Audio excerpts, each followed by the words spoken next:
They told her to vanish after she gave them an heir. On her wedding night, the Duke didn't kiss her. He gave her instructions.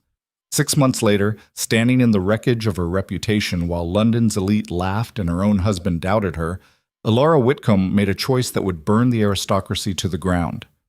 This is the story of a woman traded like livestock, dismissed like a servant, and destroyed by scandal, who refused to break. Instead, she became the storm. Stay until the end to see how she made them all kneel.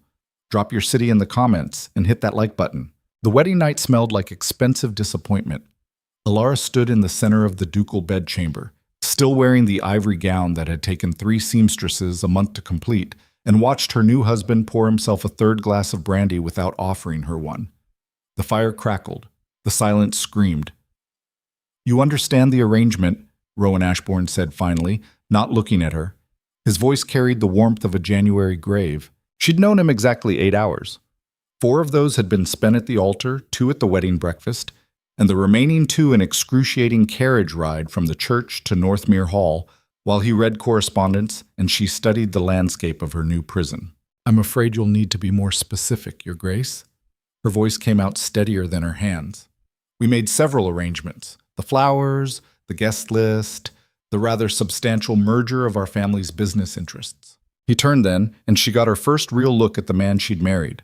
Tall, dark-haired, devastatingly handsome in the way that meant nothing when the eyes were dead. He was 32 to her 23, a widower who'd buried his first wife 3 years prior. And if the rumors were true, he'd loved that woman enough to ensure no second wife would ever touch whatever remained of his heart. Elara hadn't wanted to marry him, but her father's shipping empire was drowning in debt, and the Ashbourne Duchy needed respectable connections after the scandal that had killed the first Duchess. Transactions, both of them. She'd gone into this with eyes open, or so she'd thought. "The arrangement," Rowan said, setting down his glass with deliberate care, "is simple. You will fulfill your duties as Duchess, you will produce an heir, and then you will live your life as you see fit, provided you maintain discretion and propriety." He paused, and something flickered across his face, something that might have been guilt in a man capable of the feeling. "We need not trouble each other beyond what's necessary." The words hit like a slap, but Elara had been raised by a merchant who'd clawed his way into the gentry. She knew how to keep her face blank when men tried to make her small. "How romantic," she said. "Should I have that embroidered on a pillow?" His jaw tightened. "This doesn't need to be difficult." "No, of course not. I'll simply perform like a broodmare and then vanish into the wallpaper." How refreshingly straightforward. She crossed the room to the brandy decanter and poured herself a glass with hands that only shook a little. "Tell me, do I get my own wing of the house for this vanishing act, or should I just haunt the attics like your first wife's ghost?" The temperature in the room dropped 20 degrees. "You will not," Rowan said, his voice going deadly quiet. "Speak of Catherine." "Why not? Everyone else does." Elara took a sip of brandy that burned all the way down. The tragic Duchess. So beautiful, so beloved. Dead at 27 under circumstances no one quite wants to discuss, but everyone has an opinion about. She met his eyes, watched them turn to black ice. "I'm the replacement, aren't I?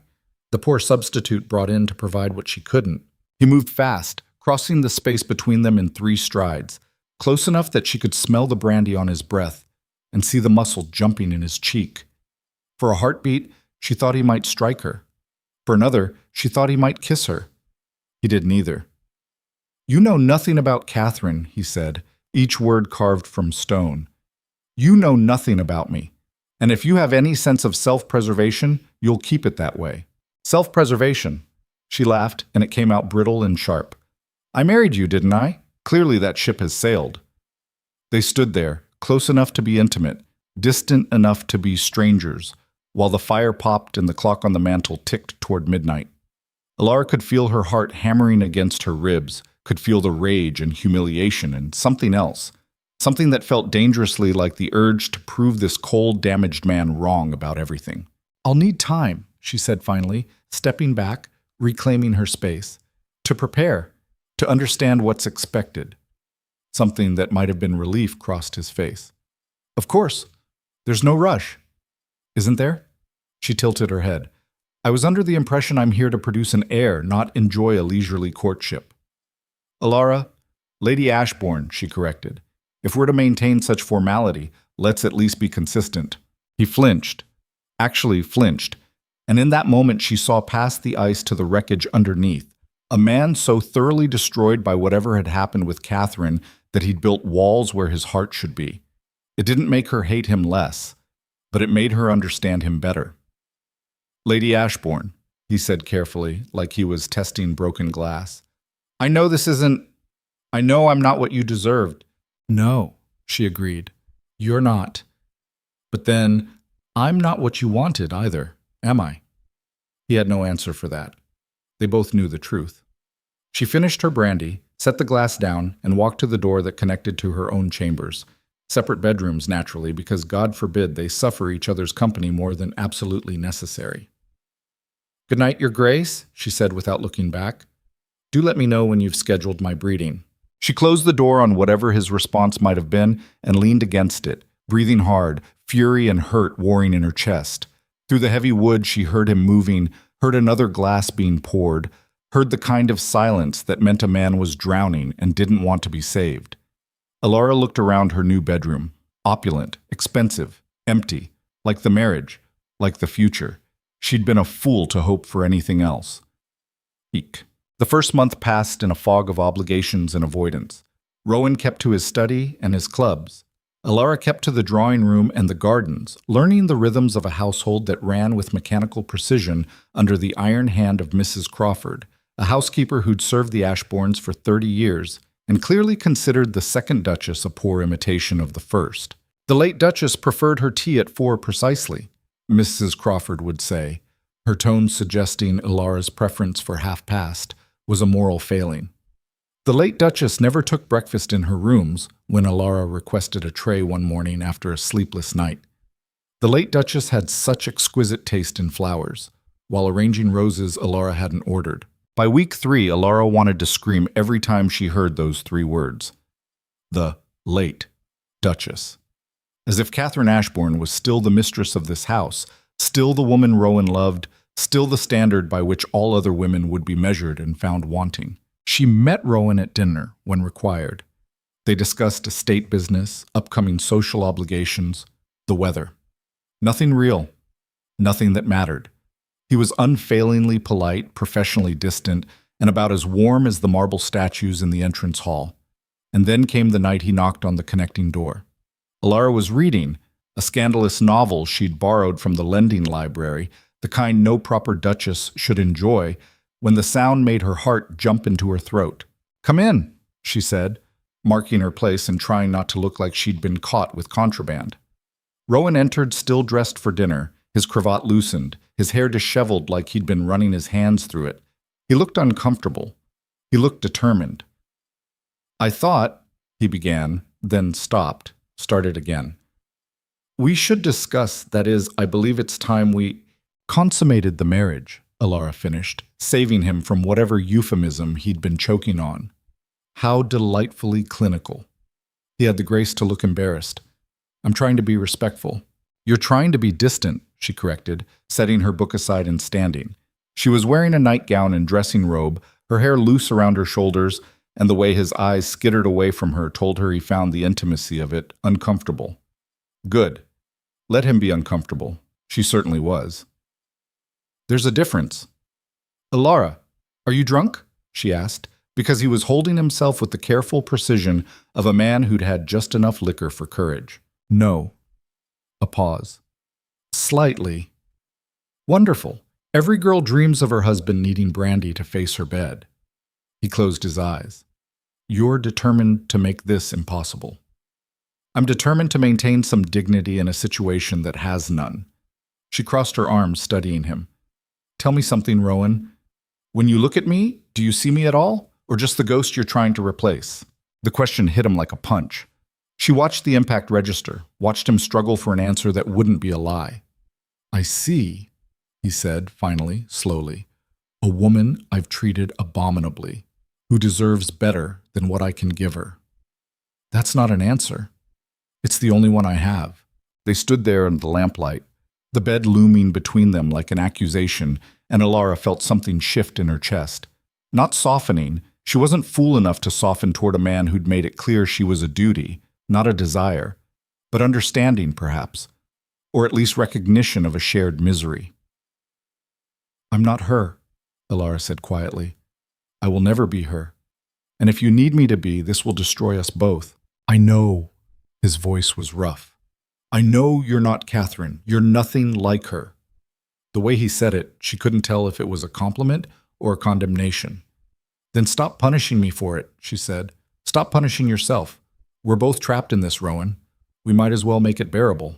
He looked at her then, really looked, and for the first time since their wedding night, she saw something besides ice in his eyes. Confusion, maybe. Or the beginning of curiosity about this woman who refused to simply accept her role as living furniture. "How?" he asked, and the single word carried the weight of genuine question. "Start by talking to me like I'm human." She moved closer, close enough to see the amber flecks in his dark eyes, close enough to feel the heat coming off him. "Start by admitting this is strange and awful, and we're both doing our best with a nightmare situation. Start by being honest." "Honest?" He laughed, but there was no humor in it. "You want honesty?" "I want something real, even if it's real pain. At least that would be genuine." His hand came up, hesitated, then touched her cheek with a gentleness that surprised them both. "I don't know how to do this," he admitted, his voice barely above a whisper. "I don't know how to let someone in again. The last time I did—" "She died," Elara finished. "I know. Everyone knows. It's the worst-kept secret in London." "She didn't just die." The words came out jagged, broken. "She killed herself, Elara. Walked into the lake wearing her ball gown and stones in her pockets, and I didn't see it coming, didn't stop it, didn't save her." The confession hung in the air between them, raw and bleeding. Elara had heard rumors, of course, whispers at tea parties, speculation in the scandal sheets. But hearing it from him, seeing the devastation carved into every line of his face, was different. This was real. This was the wound that had turned him into stone. "That's why you won't let me close," she said, understanding clicking into place. "You think loving someone gives them the power to destroy you, doesn't it?" His hand dropped. "Catherine was everything. When she left, she took—" He broke off, shaking his head. "I can't go through that again. I won't. So you'll lock yourself away forever? Build walls so high nothing can touch you?" Elara caught his hand before he could retreat completely. "That's not living, Rowan. That's just surviving." "Surviving is enough." "Is it?" She held his gaze, refused to let him look away. "Because from where I'm standing, you're already dead. You're just too stubborn to lie down." The words were cruel. She meant them to be. Sometimes kindness was useless. Sometimes you had to crack someone open to reach what was left of their heart. He pulled his hand away like she'd burned him. "You don't understand. Then help me understand. Talk to me. Fight with me. Feel something besides this emptiness." Her voice rose, frustration bleeding through. "I didn't sign up to be married to a ghost, Rowan. I signed up for a life, however imperfect. Give me that much." "What if I can't?" "Then we're both doomed to be miserable, and we might as well get started on that air, so at least one of us can escape this farce." The bitterness in her own voice surprised her. She'd been trying so hard to be pragmatic, to accept the limits of what this marriage could be. But standing here, seeing the man he could be buried under the ruins of who he'd become, she felt the loss of it like a physical ache. Rowan stared at her, something like wonder mixing with the pain in his expression. "You're angry." "Of course I'm angry." She threw her hands up. "I'm 23 years old, married to a stranger who looks at me like I'm a ghost, living in a house that worships a dead woman, and expected to smile through it all. Yes, Rowan, I'm angry, I'm furious and tired, and so damn lonely I could scream." The admission escaped before she could cage it. She turned away, not wanting him to see the tears threatening, not willing to give him that power. She heard him move, felt him behind her, not touching, but close. Close enough that she could feel his breath on her neck. "I'm sorry," he said, and for the first time it sounded like he meant it. "I'm sorry for all of it. The marriage, the coldness, the impossible situation I've put you in. Sorry doesn't fix it. I know." His hand settled on her shoulder, tentative, like he was testing whether she'd allow the contact. "But it's a start." She turned to face him, wiping at her eyes angrily. "What do you want from me, Rowan? Really? He was quiet for a long moment, studying her face like he was seeing her for the first time. "I don't know," he admitted finally. "But I think I'd like to find out." It wasn't a declaration of love, it wasn't even a promise, but it was honest, and after a month of polite lies, honesty felt like oxygen. "All right," she said, "then let's find out together." His hand slid from her shoulder to her waist, and this time when he pulled her closer, it didn't feel like duty. It felt like choice. Tentative, fragile, but real. "I'm terrible at this," he warned, his forehead resting against hers. "I noticed." She let her hands come up to his chest, felt his heart hammering under her palms. "Lucky for you, I'm stubborn." "I noticed that too." He kissed her then, and it was nothing like the chaste press of lips at their wedding. This was hungry and uncertain and tasted like brandy and desperation. His hands tangled in her hair, her fingers gripped his shirt. They kissed like drowning people searching for air, and when they finally broke apart, both breathing hard, the distance between them had shifted. Not closed, but shifted. "Stay," Elara said, surprising herself. "Not for the air, not for obligation. Just stay." Rowan searched her face, looking for something she wasn't sure she could give him, but whatever he found must have been enough, because he nodded. They didn't make love that night. They lay in her bed, talking in the darkness until dawn crept through the windows. About everything and nothing. About her childhood helping in her father's warehouses, his years at Eton, her dreams of doing something meaningful, his fear that he'd forgotten how to feel anything at all. It was the most intimate either of them had been with another person in years.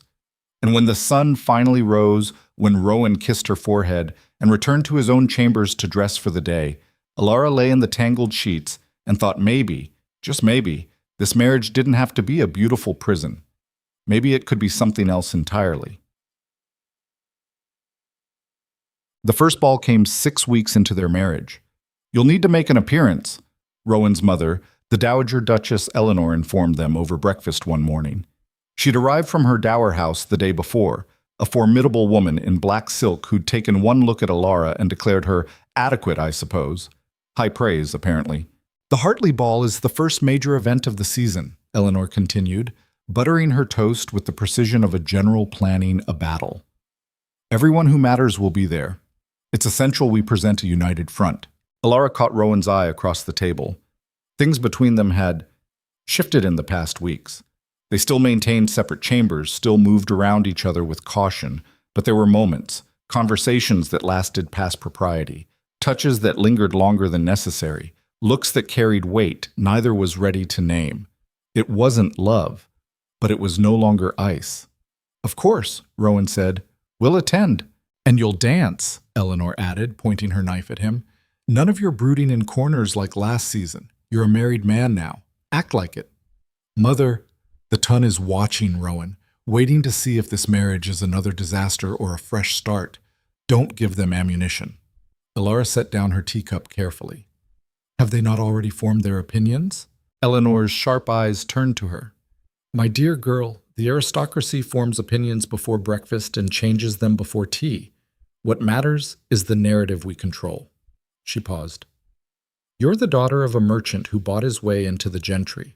Rowan is the widower who drove his first wife to madness. Together, you're either a scandalous mismatch or a brilliant alliance. Which story would you prefer?"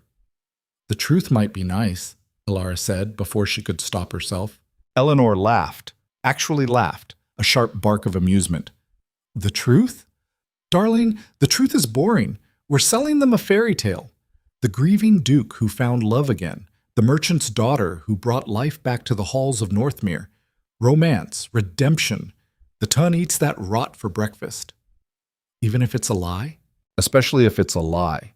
The truth is you married for money and connections, and my son married to preserve the bloodline. But we wrap that in silk and call it destiny." She turned back to Rowan. "You'll waltz with your wife. You'll smile. You'll make them believe you're besotted. Can you manage that?" Rowan's jaw was tight, but he nodded. "I can try." "Don't try. Do." Eleanor stood, gathering her gloves. "The future of this family depends on it. We can't afford another scandal." She swept out, leaving Elara and Rowan alone with the wreckage of breakfast and the weight of expectation.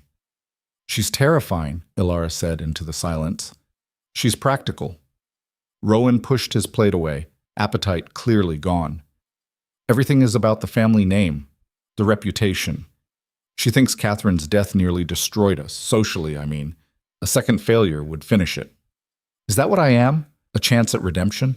He looked at her then, really looked, and something in his expression made her breath catch.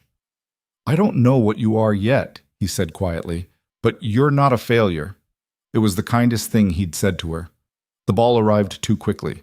Elara stood in front of her mirror while her lady's maid, Marie, wrestled her into a gown that cost more than her father used to make in a month.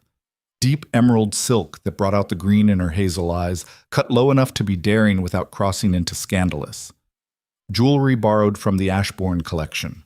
A necklace of diamonds and emeralds that felt like a collar.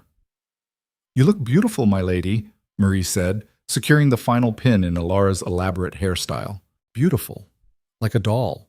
Like something to be displayed and admired and forgotten. Rowan was waiting at the bottom of the stairs, devastating in black evening clothes, his cravat a precise work of art. He looked up as she descended, and something flickered in his eyes. Surprise, maybe, or appreciation. It was gone too quickly to name. Ready? He asked, offering his arm. To be fed to the wolves? Absolutely thrilled. The corner of his mouth twitched, almost a smile. They're not all terrible. Just mostly? Mostly. The carriage ride was quiet, tension building with each rotation of the wheels. Elara could feel Rowan beside her, rigid with whatever combination of dread and duty was driving him. She wanted to reach for his hand, offer some comfort, but they hadn't crossed that bridge yet. Touch was still complicated, still weighted with too much meaning. The Hartley residence blazed with light, music spilling out into the London night, along with the sound of hundreds of voices, all trying to be heard over each other. Carriages lined the street, footmen scrambling to manage the crush. Last chance to flee to the continent, Elara murmured as their carriage stopped. Tempting. Rowan helped her down, his hand warm through her glove. But I suspect Mother would hunt us down. Probably kill us herself to save the embarrassment. Definitely. They were announced, His Grace the Duke of Ashbourne and Her Grace the Duchess of Ashbourne, and the ballroom swallowed them whole. It was magnificent and awful, crystal chandeliers dripping light, flowers everywhere, probably costing more than some families earned in a year, women in jewels and silks like exotic birds, men in their evening blacks, all looking vaguely identical and supremely bored, and every single eye turned to watch the Duke and his new Duchess enter. Elara felt the weight of their stares like a physical thing, assessing, judging, comparing her to Catherine, no doubt, finding her wanting. Smile, Rowan said under his breath, and she realized she'd let her face go blank. She fixed it, pulling on the mask of polite interest she'd perfected over the past weeks. They waded into the crush. Ashbourne! A portly man with impressive whiskers materialized from the crowd.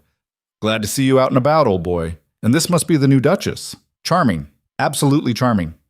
Lord Hartley, Rowan said, his voice carrying that particular tone of aristocratic politeness that meant absolutely nothing.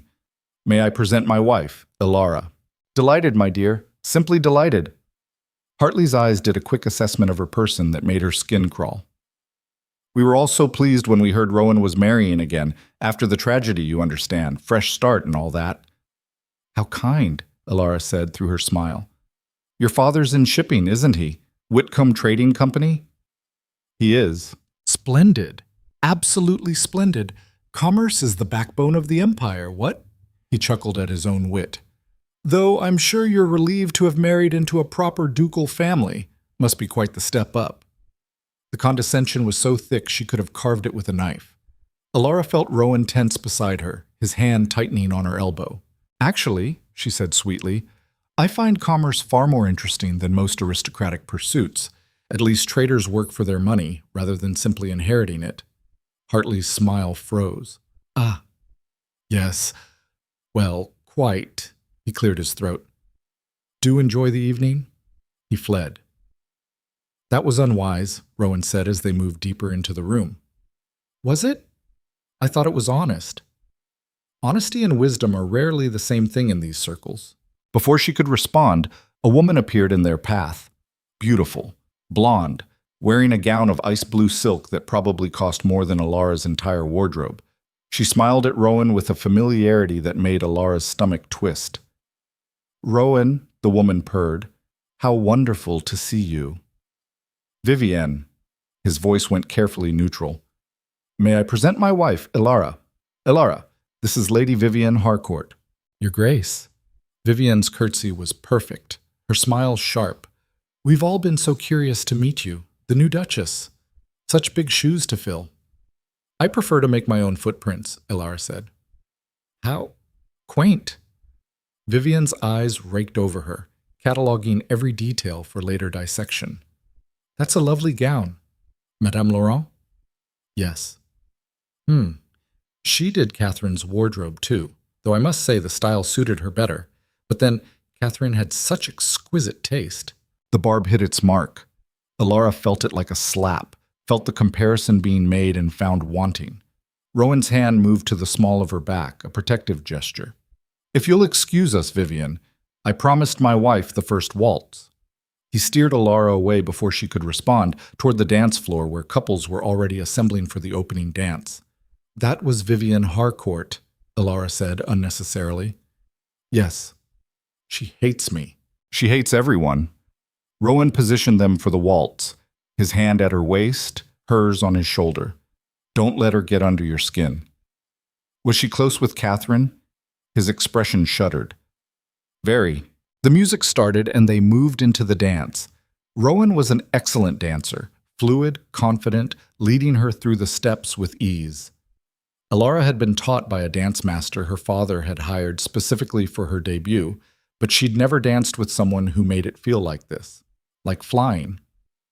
"You're better at this than I expected," she said. "You're better at everything than anyone expected." He met her eyes, and there was something in his gaze she couldn't quite read. "You surprise me, Elara." "Is that good or bad?" "I haven't decided yet."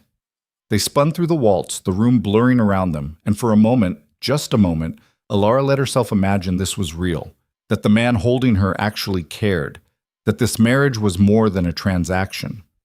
Then the dance ended, and reality crashed back in. The rest of the evening was an endurance test, introductions to people whose names she'd never remember, conversations that meant nothing. Vivienne Harcourt watching from across the room like a cat studying a mouse. Other women, Catherine's friends clearly, whispering behind their fans and making no effort to include Elara in their circles. She was alone in a room full of people. By midnight, Elara's face hurt from smiling. Her feet ached from dancing with men who asked out of obligation. Her heart was heavy with the weight of not belonging. She escaped to the terrace, needing air, needing space, needing 5 minutes where she didn't have to pretend. The London night was cool, the city spread out below like a blanket of stars. She leaned against the balustrade and breathed. Hiding? She turned to find a young woman approaching, someone close to her own age with kind eyes and an easy smile. Not one of Vivienne's crowd. "Surviving," Elara corrected. The woman laughed. "I'm Lady Beatrice Sutton. B, please. And you're the new Duchess of Ashbourne." "Guilty." "Don't let them eat you alive in there." B joined her at the railing, producing a flask from somewhere in her gown. "They're terrible, most of them. All teeth and no substance. Drink?" Elara took the flask, sipped, and nearly choked. "What is this?" "Whiskey. Stolen from my brother's study. I find these events much more tolerable with help." They shared the flask, looking out over London, and Elara felt some of the tension ease from her shoulders. "They're comparing me to her," Elara said quietly. "Catherine. The perfect Duchess." "Catherine was miserable," B said bluntly. "Everyone knows it. The marriage was a disaster from the start." "That's not what I've heard." "That's because the Ton rewrites history to suit the narrative. Catherine was beautiful and tragic, so in death she becomes perfect. But I knew her, Elara. She was kind and gentle and absolutely drowning. Rowan loved her desperately, but love wasn't enough. It never is when you're that broken." Elara turned to look at her. "Why are you telling me this?" "Because you look like you're about to break too, and I've seen that story before." B reclaimed her flask. "Don't try to be her. Don't try to fill her ghost. Be yourself, and if that's not good enough for them, burn it all down." "Burn it down," Elara repeated. "Metaphorically speaking, though literally would certainly be memorable. They laughed together, and something in Elara's chest loosened. Maybe she could survive this. Maybe she didn't have to be alone. There you are. Rowan appeared in the terrace doorway, his expression unreadable. I've been looking for you. I needed air. Elara straightened, suddenly aware of the flask she was holding. She passed it back to Bee. Lady Beatrice, Rowan said with a slight nod. Your Grace. Bee sketched a curtsy. I was just keeping your Duchess company. Lovely woman, you're very lucky. I'm aware. Are you? Bee's smile was sharp. Good. Some men forget. She patted Elara's arm. Lovely to meet you, darling. We should have tea. I'll call on you. She swept past Rowan and back into the ballroom, leaving them alone. Making friends? Rowan asked. Trying to survive, Elara corrected. She moved to the railing, putting space between them. Your mother was right. They're all watching, waiting to see if I'll measure up. You don't have to measure up to anyone, don't I? Lady Harcourt made it very clear that Catherine was... Vivian is a viper, Rowan interrupted, his voice hard.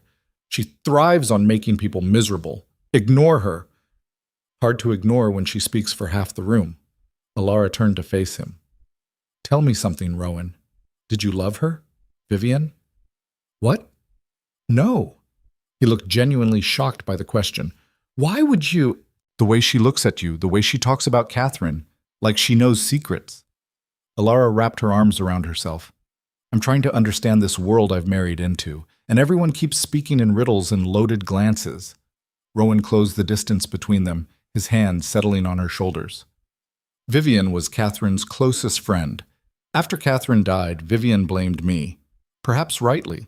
She's made it her mission to ensure I never forget my failures. That's cruel. That's grief. His thumb brushed against her collarbone, a touch so gentle it made her ache. And guilt. An anger that has nowhere else to go. I don't blame her. You should. She's poisoning people against me. Is she? Or are you poisoning yourself with doubt? He tilted her chin up, forcing her to meet his eyes. You held your own in there tonight, Elara. You were brilliant. I was terrified. You were brilliant, he repeated, and brave, and so much stronger than you give yourself credit for. The compliment landed like a blow, unexpected and disarming. Elara felt tears prick her eyes and blinked them back furiously. I don't know how to do this, she whispered. Be your wife. Be a duchess. Be enough. You're already enough. His forehead touched hers, an intimate gesture that made her breath catch. More than enough. I'm sorry I made you doubt that. They stood there on the terrace, wrapped in shadows and starlight, and something fundamental shifted between them. The walls didn't come down, not completely, but cracks appeared. Possibilities seeped through. We should go back in, Elara said eventually, though she made no move to pull away. We should. He didn't move either. People will talk. Let them talk. Let them... He kissed her then, soft and seeking, and Elara kissed him back, tasting whiskey and vulnerability and the beginning of something that might, if they were very careful, become real. When they finally returned to the ballroom, hand in hand, Vivian Harcourt was watching with a smile that promised violence. And Elara, meeting her gaze across the glittering crowd, smiled back. Let the war begin. The geekies. 2 months into the marriage, Elara discovered she was pregnant. She stood in her bedchamber, staring at the confirmation from Dr. Matthews, and felt her world shift on its axis. An heir. The whole purpose of this arrangement. She should have been relieved, triumphant even. Instead, she felt trapped. My lady? Marie hovered nervously. Shall I inform His Grace? No. The word came out sharper than intended. Not yet. I need time to think. She needed to understand what this meant. The pregnancy would change everything. Rowan had been clear from the beginning. Produce an heir, then live separate lives. She'd done her duty. Soon she'd be free to disappear into the background. Just another duchess in a loveless marriage. Except things had changed. Over the past weeks, Rowan had started joining her for breakfast. They'd taken walks through the gardens, discussed books, argued about politics. He'd kissed her on 3 separate occasions, real kisses, not obligatory ones, and each time she'd felt the walls between them crack a little more. She'd started to hope. Foolishly, dangerously, she'd started to imagine this could be more than a transaction. And now, with proof of conception literally in her hands, that hope felt like a death sentence. She found him in his study that evening, hunched over correspondence by lamplight. He looked up when she entered, surprise flickering across his face. "Elara, I thought you'd retired for the night. I need to speak with you." She closed the door behind her, leaning against it for support. "About something important." Concern creased his brow. "What's wrong?" "I'm pregnant." The words fell like stones into still water. Rowan went very still. His expression cycled through shock, understanding, and something else, something she couldn't quite name before it disappeared behind his careful mask. "I see," he said finally. "That's good. That's the outcome we wanted." "Is it?" She pushed off the door, moving into the room. "Because from where I'm standing, this feels like an ending, not a beginning." "I don't understand." "Don't you?" Anger rose in her throat, sharp and acidic. "You wanted an heir. I'm providing one. Our arrangement is complete. I can disappear now, just like you asked." "Elara, unless that's changed." She stopped in front of his desk, hands gripping the edge. "Has it changed, Rowan? Or have I been fooling myself these past weeks, thinking this was becoming something real?" He stood slowly, like a man approaching a dangerous animal. "I don't know what you want me to say. I want you to be honest. I want you to tell me if I'm alone in this. If I'm the only one who started to feel—" She broke off, unable to finish, unable to name the feeling that had been building in her chest. "Feel what?" His voice was careful, controlled. "Something." She laughed, and it came out broken. "Anything. More than obligation, more than duty." She met his eyes. "Tell me I'm not alone in this, Rowan. Tell me you feel it too." The silence stretched between them like razor wire. "I don't know what I feel," he admitted finally. "I've spent 3 years making sure I don't feel anything at all. It's safer that way." "Safer for whom?" "For everyone." He moved around the desk, but stopped short of touching her. "Every time I let someone in, every time I care, it ends in disaster. Catherine." "I'm not Catherine!" The words tore out of her. "Stop comparing us. Stop holding her ghost between us like a shield." "I'm here, Rowan. I'm real. I'm carrying your child, and I'm asking you, begging you to try. To let me in. To build something with me that isn't just duty and distance." "What if I can't?" The question came out raw, scraped from somewhere deep. "What if I'm too broken to give you what you need?" "Then we'll be broken together." She took his hands, held them tight. "But at least we'll try. At least we won't look back and wonder what might have been if we'd been brave enough to risk it." He stared down at their joined hands, and she watched the war play out across his face. Fear against hope, safety against possibility, the past against the future. "I'm terrified," he whispered. "So am I. I don't want to hurt you. You already are. Every time you push me away, every time you choose the ghost over the living woman in front of you, you hurt me." Her voice cracked. "But I'd rather have your honest hurt than your polite distance. At least pain is real." Rowan pulled her into his arms then, sudden and desperate, burying his face in her hair. She felt him shaking, this strong, controlled man trembling like he was coming apart. "I don't know how to do this," he said against her neck. "I don't know how to love someone without destroying them." "You didn't destroy Catherine. She was already broken. You just loved her as best you could. It wasn't enough. Maybe it was all you had to give." Elara pulled back enough to see his face, took up his cheek in her palm. "Maybe we're all just doing our best with the pieces we've been given. Maybe that's enough." He turned his head, pressed a kiss to her palm. "You deserve better than my best. Let me decide what I deserve." She kissed him softly, tasting salt. His tears or hers, she wasn't sure. "Stay with me tonight. Not because you have to, because you want to." "I do want to." The admission seemed to cost him something. "God help me, I do." They made love that night with a tenderness that shattered them both. No ghosts, no obligations, just two people reaching for each other in the dark, trying to build something beautiful from the wreckage of their circumstances. And later, wrapped in sheets and shadows, Rowan's hand resting on the slight swell of her belly where their child grew, Elara let herself believe that maybe, just maybe, they could make this work. She should have known better. 3 days later, the scandal broke. Whitcombe. The rumors started quietly, as these things do. A whisper at a tea party, a suggestion at the club. But rumors in aristocratic London are like fire in dry grass. They spread fast and burn everything. By week's end, all of society was talking about the Duchess of Ashbourne's supposed indiscretion. Elara learned about it from Beatrice, who arrived at Northmere Hall looking furious and worried in equal measure. "Don't leave the house," Bea said without preamble, sweeping into the drawing room where Elara had been attempting to read. "They're saying terrible things." "Who? What things?" "Everyone. Everything." Bea paced like a caged animal. "Vivian Harcourt is spreading poison, claiming you were seen in a compromising position with Lord Ashby at the Pembroke garden party last month." Elara's blood went cold. "That's a lie. I spoke with Lord Ashby for perhaps 5 minutes about his sister's charity work, in full view of dozens of people." "I know.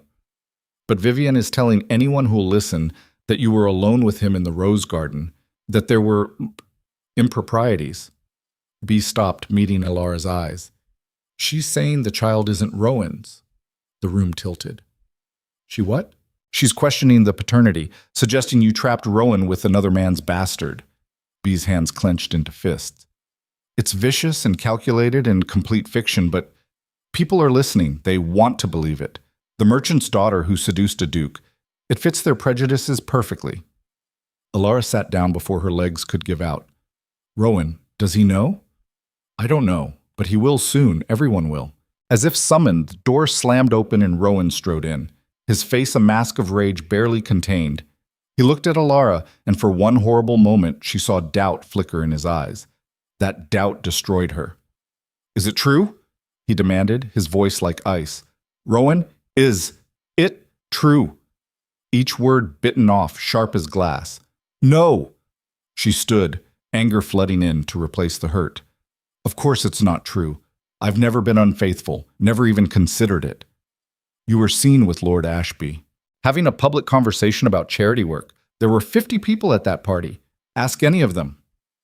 "I'm asking you." He moved closer, towering over her, and for the first time since their wedding, she was afraid of him. Not of violence, he'd never raise a hand, but of his judgment, his doubt. "Look me in the eye and tell me that child is mine." The fact that he had to ask broke something fundamental in her. "Get out," she said quietly. "What?"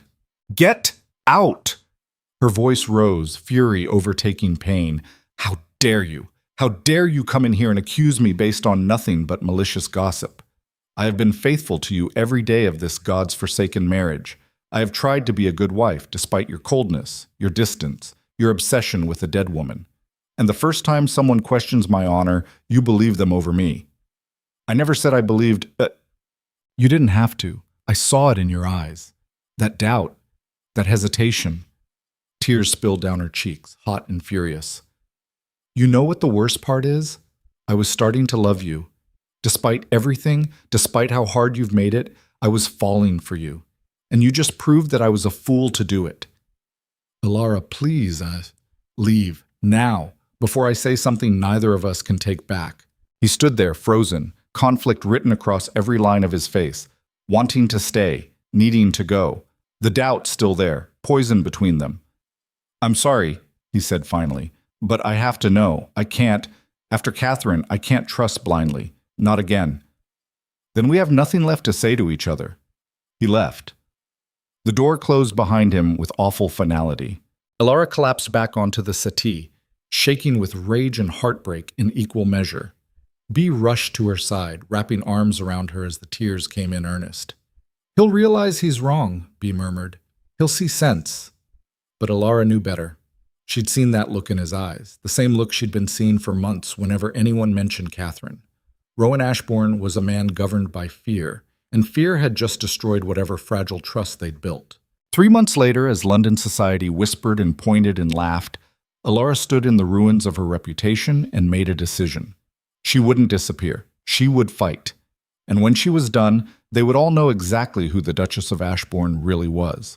The morning after Rowan walked out, Elara woke to find her breakfast tray untouched outside her door and Marie wringing her hands in the hallway. "His Grace has left for the country estate," the maid said, not meeting her eyes. "Mrs. Crawford said he'll be away indefinitely." Of course he had. Run away rather than face the mess he'd helped create. Elara felt the fury from last night crystallize into something harder, colder, something useful. "Fine," she said, her voice steady. "Set up meetings with my father's solicitor and his business manager. Today." "My lady?" "Today, Marie. And send word to Lady Beatrice. I'll need her counsel." If Rowan wanted to abandon her to the wolves, she'd learn to hunt. The solicitor arrived first, Mr. Pemberton, a sharp-eyed man who'd handled her father's contracts for 20 years. He listened without interrupting as Elara laid out her situation. The rumors, the isolation, the husband who'd chosen doubt over trust. "What exactly are you proposing, Your Grace?" Pemberton asked when she finished. "I have the dowry my father settled on me, £40,000, currently sitting in Ashbourne accounts doing nothing but gathering dust." She met his gaze. "I want to use it.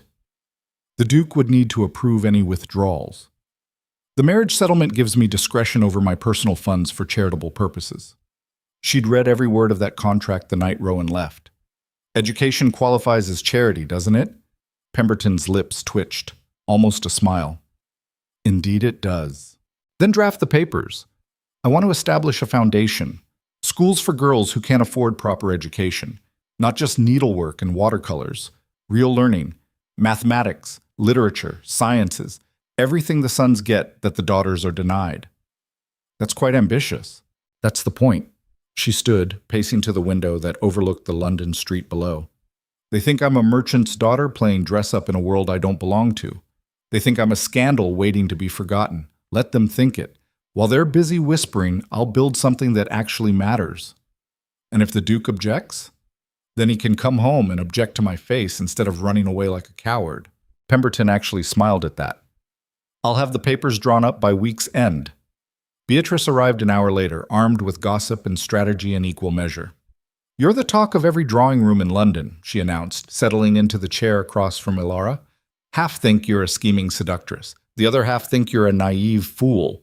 Vivian is holding court at the Marchioness of Pembroke's, absolutely glowing with triumph." "Let her glow." Elara poured tea with hands that didn't shake. "I have better things to do than defend myself against lies." "Such as?" "Changing the world, or at least this small corner of it." She explained the foundation, the schools, the plan. Bea listened with growing delight, her eyes brightening with each detail. "This is brilliant," Bea breathed. "You're not playing their game at all. You're creating a new one. I'm tired of being defensive, tired of justifying my existence to people who've already decided I'm worthless." Elara set down her cup. "If they want to see me as a threat, I'll give them something to actually fear." "What do you need from me?" "Introductions, credibility. You know these people, Bea. You know which ones actually have principles beneath the prejudice. Help me find them." "Done." Bea leaned forward, her expression serious. "But you need to know what you're walking into. The moment you start succeeding, they'll come for you harder. Vivian won't stop. The old guard will see this as everything they hate, a woman with power, a commoner with influence, change they can't control." "Good. Let them come. I'm done being afraid." Over the next 6 weeks, while Rowan remained conspicuously absent and London society whispered, Elara built an empire.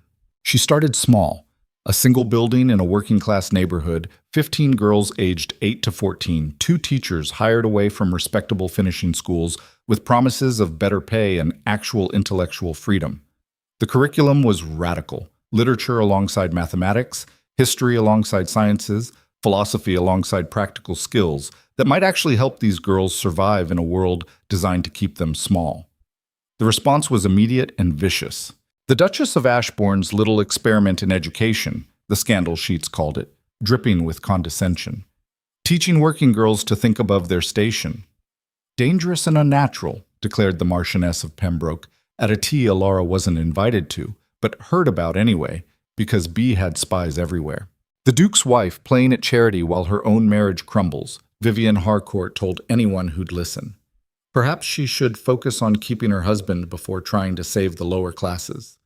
Elara read every word and fed them into the fire that was building in her chest. She expanded to a second location, then a third. Her father's business contacts provided buildings at reasonable rates. Women she'd met through B, progressive-minded ladies who'd been waiting for someone brave enough to lead, contributed funds and influence. The foundation grew like wildfire, and with it, Elara's reputation transformed from scandalous duchess to something else entirely. Dangerous. The confrontation came at the Devonshire ball, 8 weeks after Rowan had fled to the country. Elara attended alone, wearing crimson silk that made her look like she was dressed for war, her pregnancy just beginning to show beneath the empire waist. She walked into that ballroom with her head high and her smile sharp, and watched the crowd part around her like she carried plague. Vivian Harcourt was waiting. "Your Grace?" Vivian's curtsy was perfect and poisonous. "How brave of you to show your face." "Why wouldn't I?" Elara accepted a glass of champagne from a passing servant. "I've done nothing to be ashamed of." "Haven't you?" Vivian's smile could have cut glass. "The whole city is talking about your little schools. How progressive, how very common." "Education is only common among the common, Vivian. Perhaps that says more about you than me." A few nearby guests gasped. "You didn't speak to Vivian Harcourt like that. Not if you valued your place in society." Vivian's eyes went cold. "Careful, darling. You're already on thin ice. One more scandal and you'll drown." "Is that a threat?" "It's a warning from someone who actually understands how this world works." Vivian stepped closer, lowering her voice so only Elara could hear. "You don't belong here. You never did. Plain duchess, plain philanthropist. It's all just theater. But we see through it. We see what you really are." "And what's that?" "A merchant's daughter who got lucky, who trapped a grieving man with a convenient pregnancy, who's now trying to buy respectability with charity work because she knows she'll never earn it through breeding." Vivian's smile turned vicious. Catherine was a real duchess, elegant, refined, everything you'll never be. The mention of Catherine landed like a physical blow, but Elara had learned to armor herself against these cuts. "Catherine is dead," she said quietly, watching Vivian flinch. "I'm not.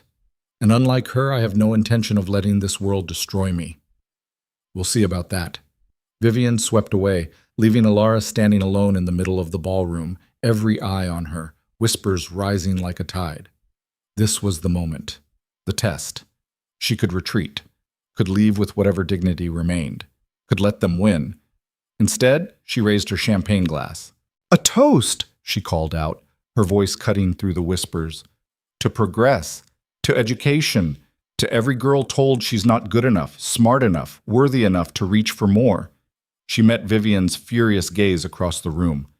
"May we all have the courage to prove them wrong." She drank. The room stayed silent, and then, "Hear, hear," said a voice from the crowd.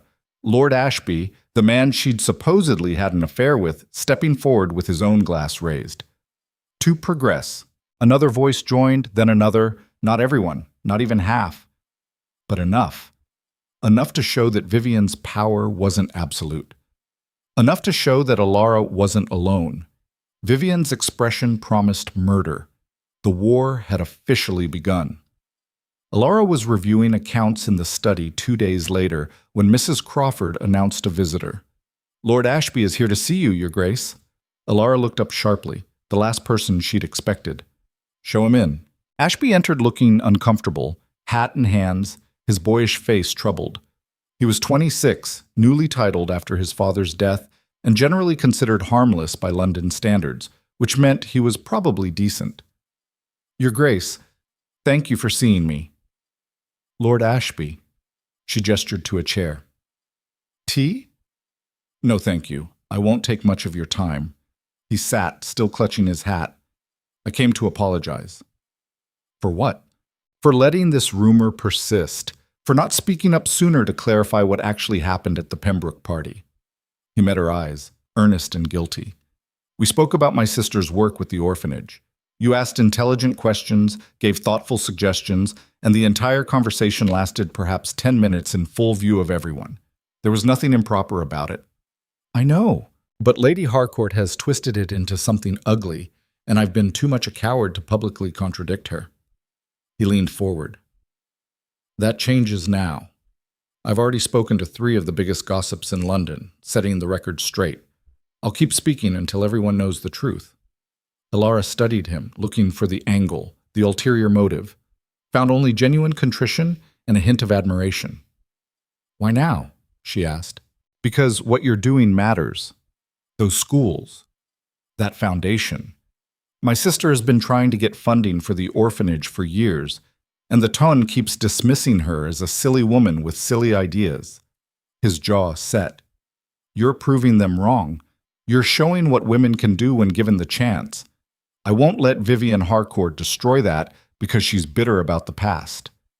She loved Catherine. She was obsessed with Catherine, with being the perfect Duchess's perfect friend. When Catherine died, Vivian lost her identity. He shook his head. But that's not your fault, and you shouldn't pay for it.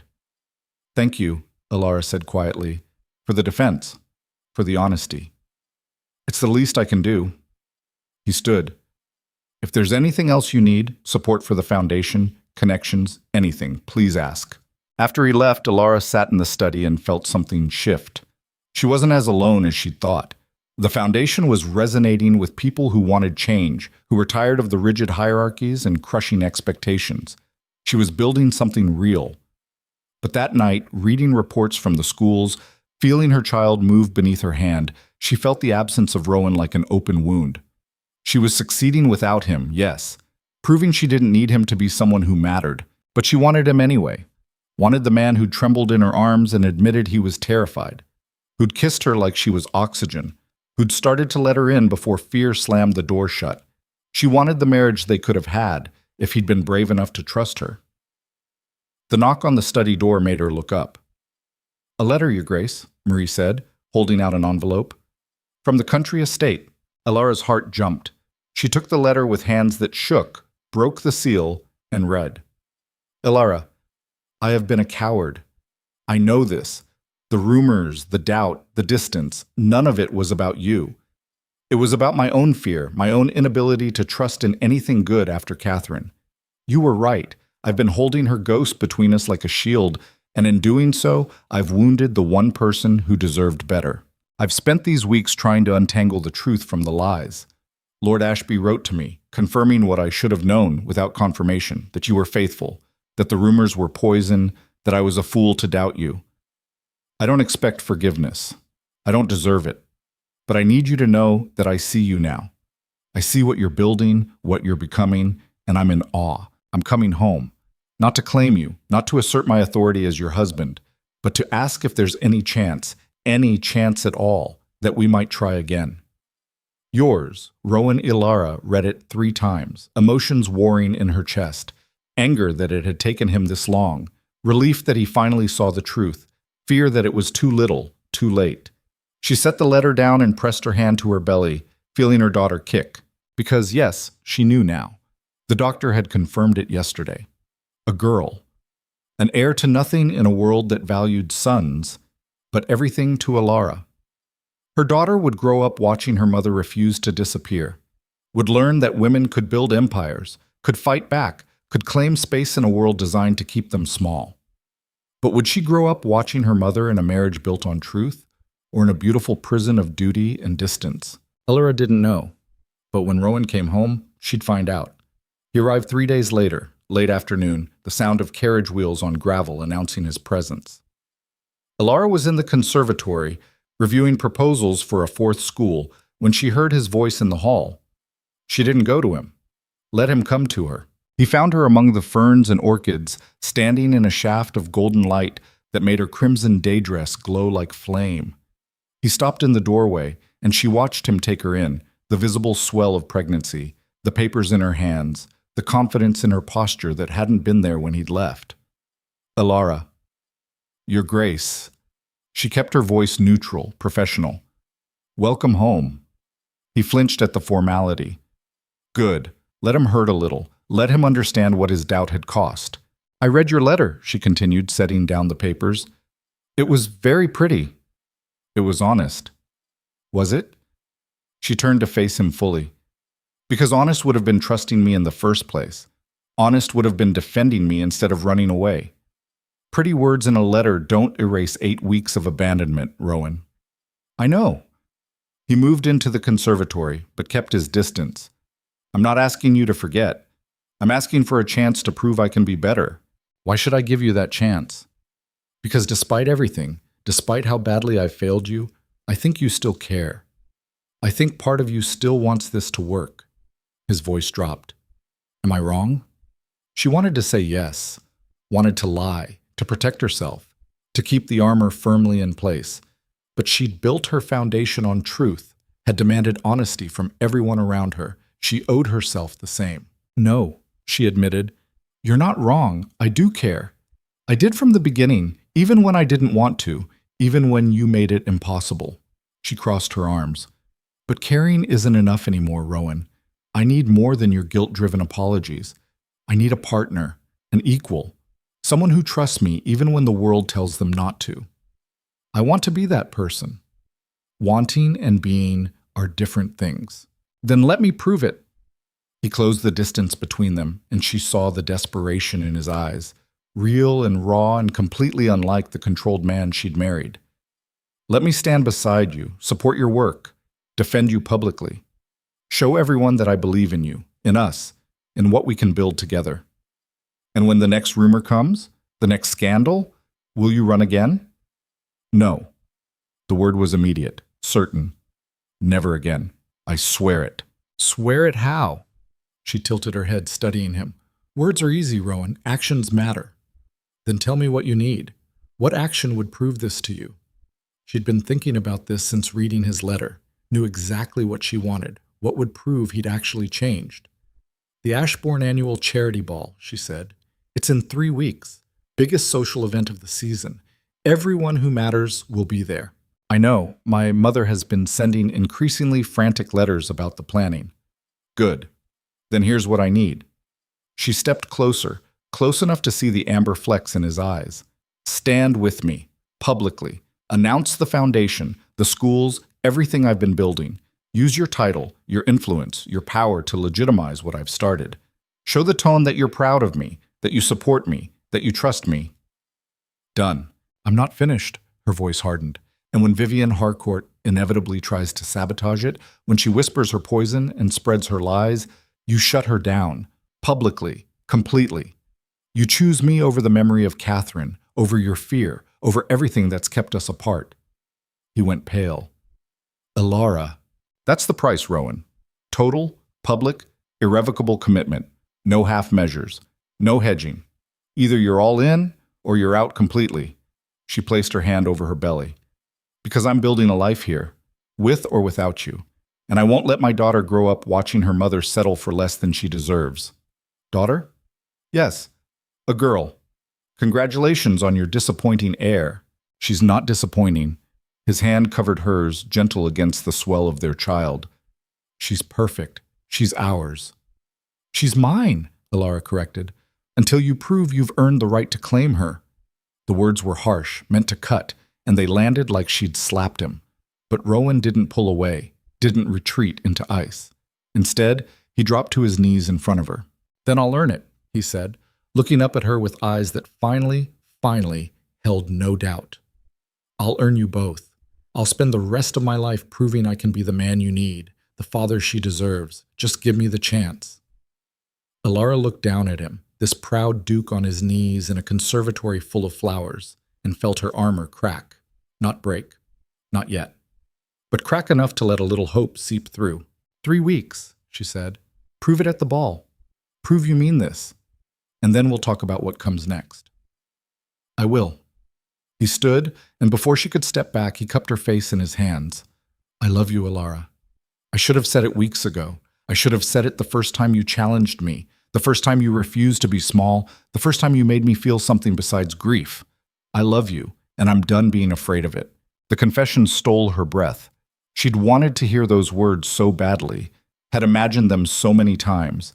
Now having them, she didn't know what to do with the weight of them. Love isn't enough, she whispered, even as her heart cracked open. Not by itself. I know, but it's a start. He kissed her forehead, gentle and reverent. Let me prove the rest. The 3 weeks that followed were a strange dance of proximity and distance. Rowan attended foundation meetings, sat in on interviews with prospective teachers, reviewed budgets and proposals with the same meticulous attention he gave to estate business. He asked questions, made suggestions, defended her vision when his mother declared the whole enterprise unseemly for a duchess. Elara is expanding opportunity for girls who've been denied it, he told Eleanor over dinner one night, his voice brooking no argument. That's not unseemly, that's essential. Eleanor's eyebrows rose. Well, I suppose that's one perspective.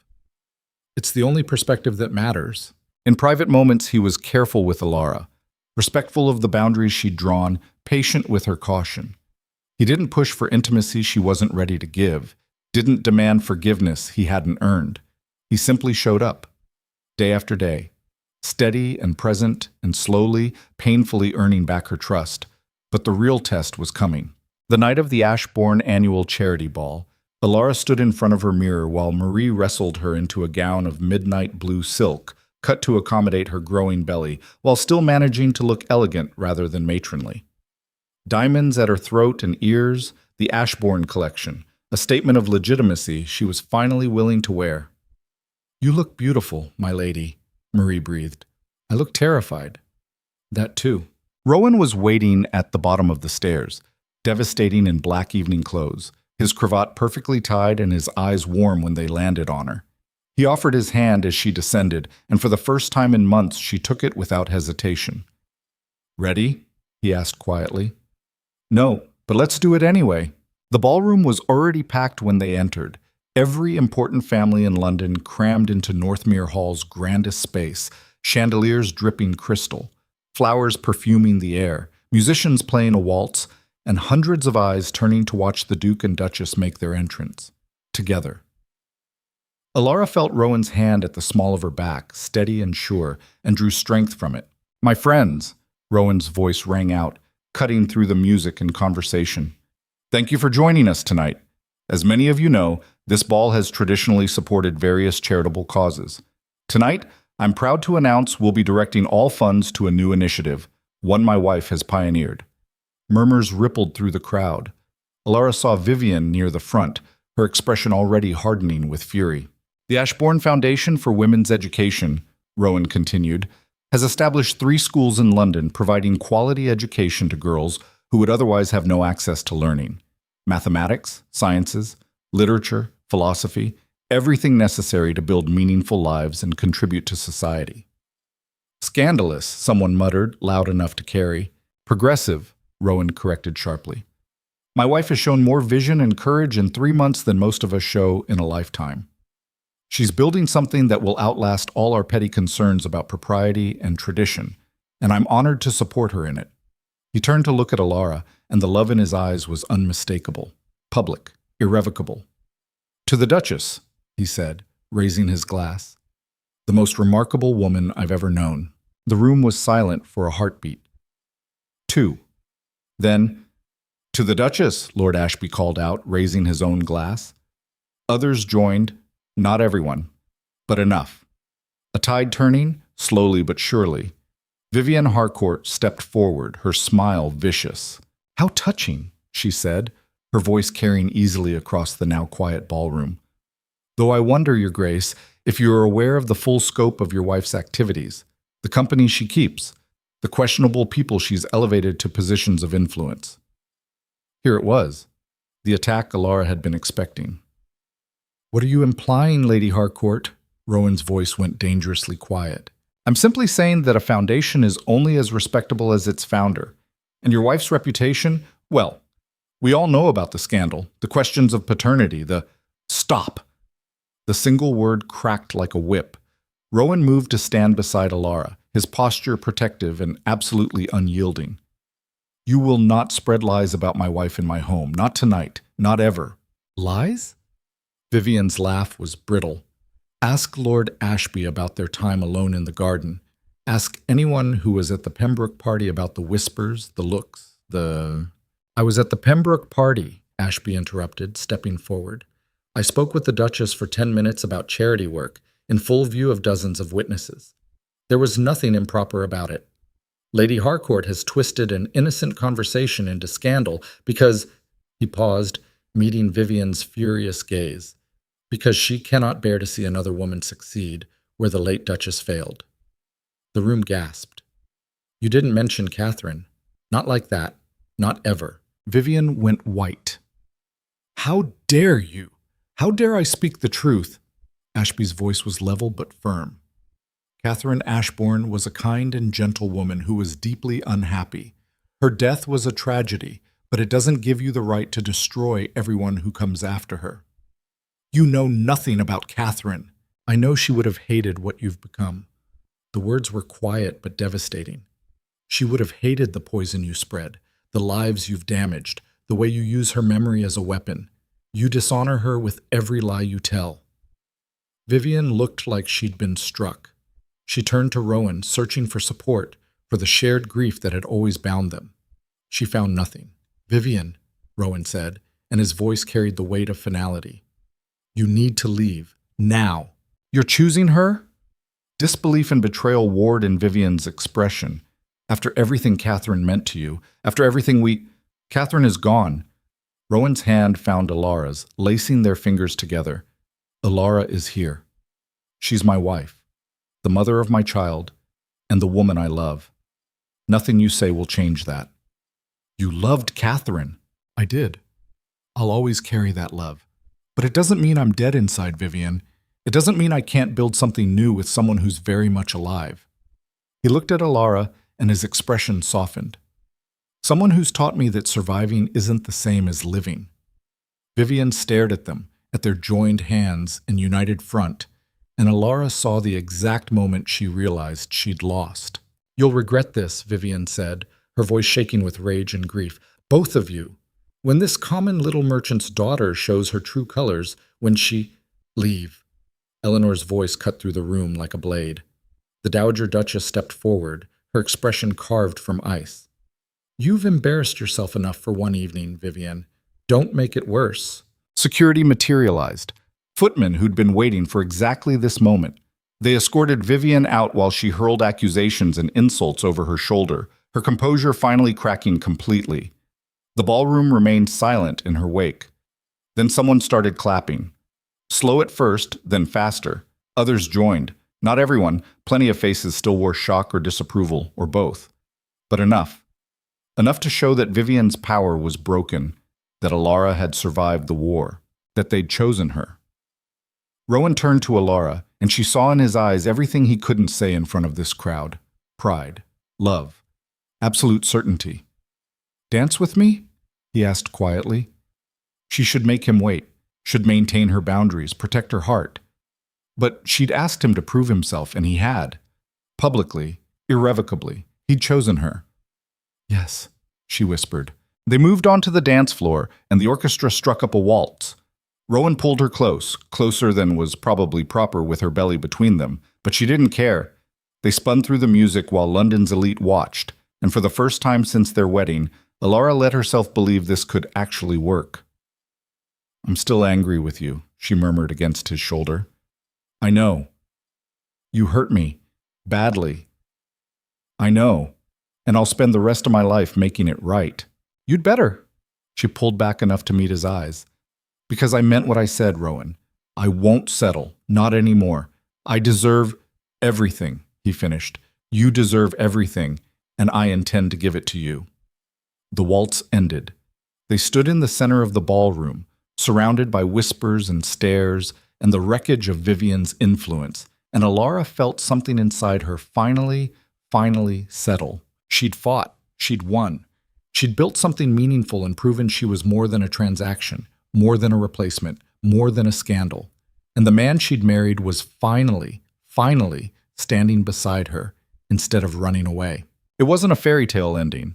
There would be more battles, more whispers, more people who'd never accept her. Eleanor was already planning how to spin this to the family's advantage. The foundation still needed funding and support and 1,000 details managed. Her pregnancy was getting more uncomfortable by the day. But she had this. She had proof that she mattered, that her voice carried weight, that she could shape her world instead of being shaped by it. The rest, she'd figure out. 3 hours later, after the last guests had left and the servants had cleared the ballroom, Elara found Rowan in his study. He was standing at the window, looking out over the London night, and turned when she entered. "You were magnificent tonight," he said. "We were magnificent." She crossed to him, let him pull her into his arms. "You kept your promise." "I'll keep all of them. Every one I make you from now on." She tilted her face up to his, and when he kissed her, it tasted like new beginnings and hard-won trust and the possibility of something real. They made love that night in his bed, their bed finally, with a tenderness that made her cry and a passion that proved they were both very much alive. And after, wrapped in sheets and each other, Rowan's hand resting on the swell where their daughter grew, Elara let herself hope. Maybe love wasn't enough by itself, but love plus action, love plus choice, love plus the daily decision to show up and try. Maybe that was everything. She was falling asleep when Rowan spoke, his voice quiet in the darkness. "I know who started the rumors." Elara's eyes flew open. "What?" "The scandal. The accusations about Lord Ashby. It wasn't just Vivian being vicious," he paused. "She had help. Someone fed her information, gave her ammunition, helped her coordinate the attack."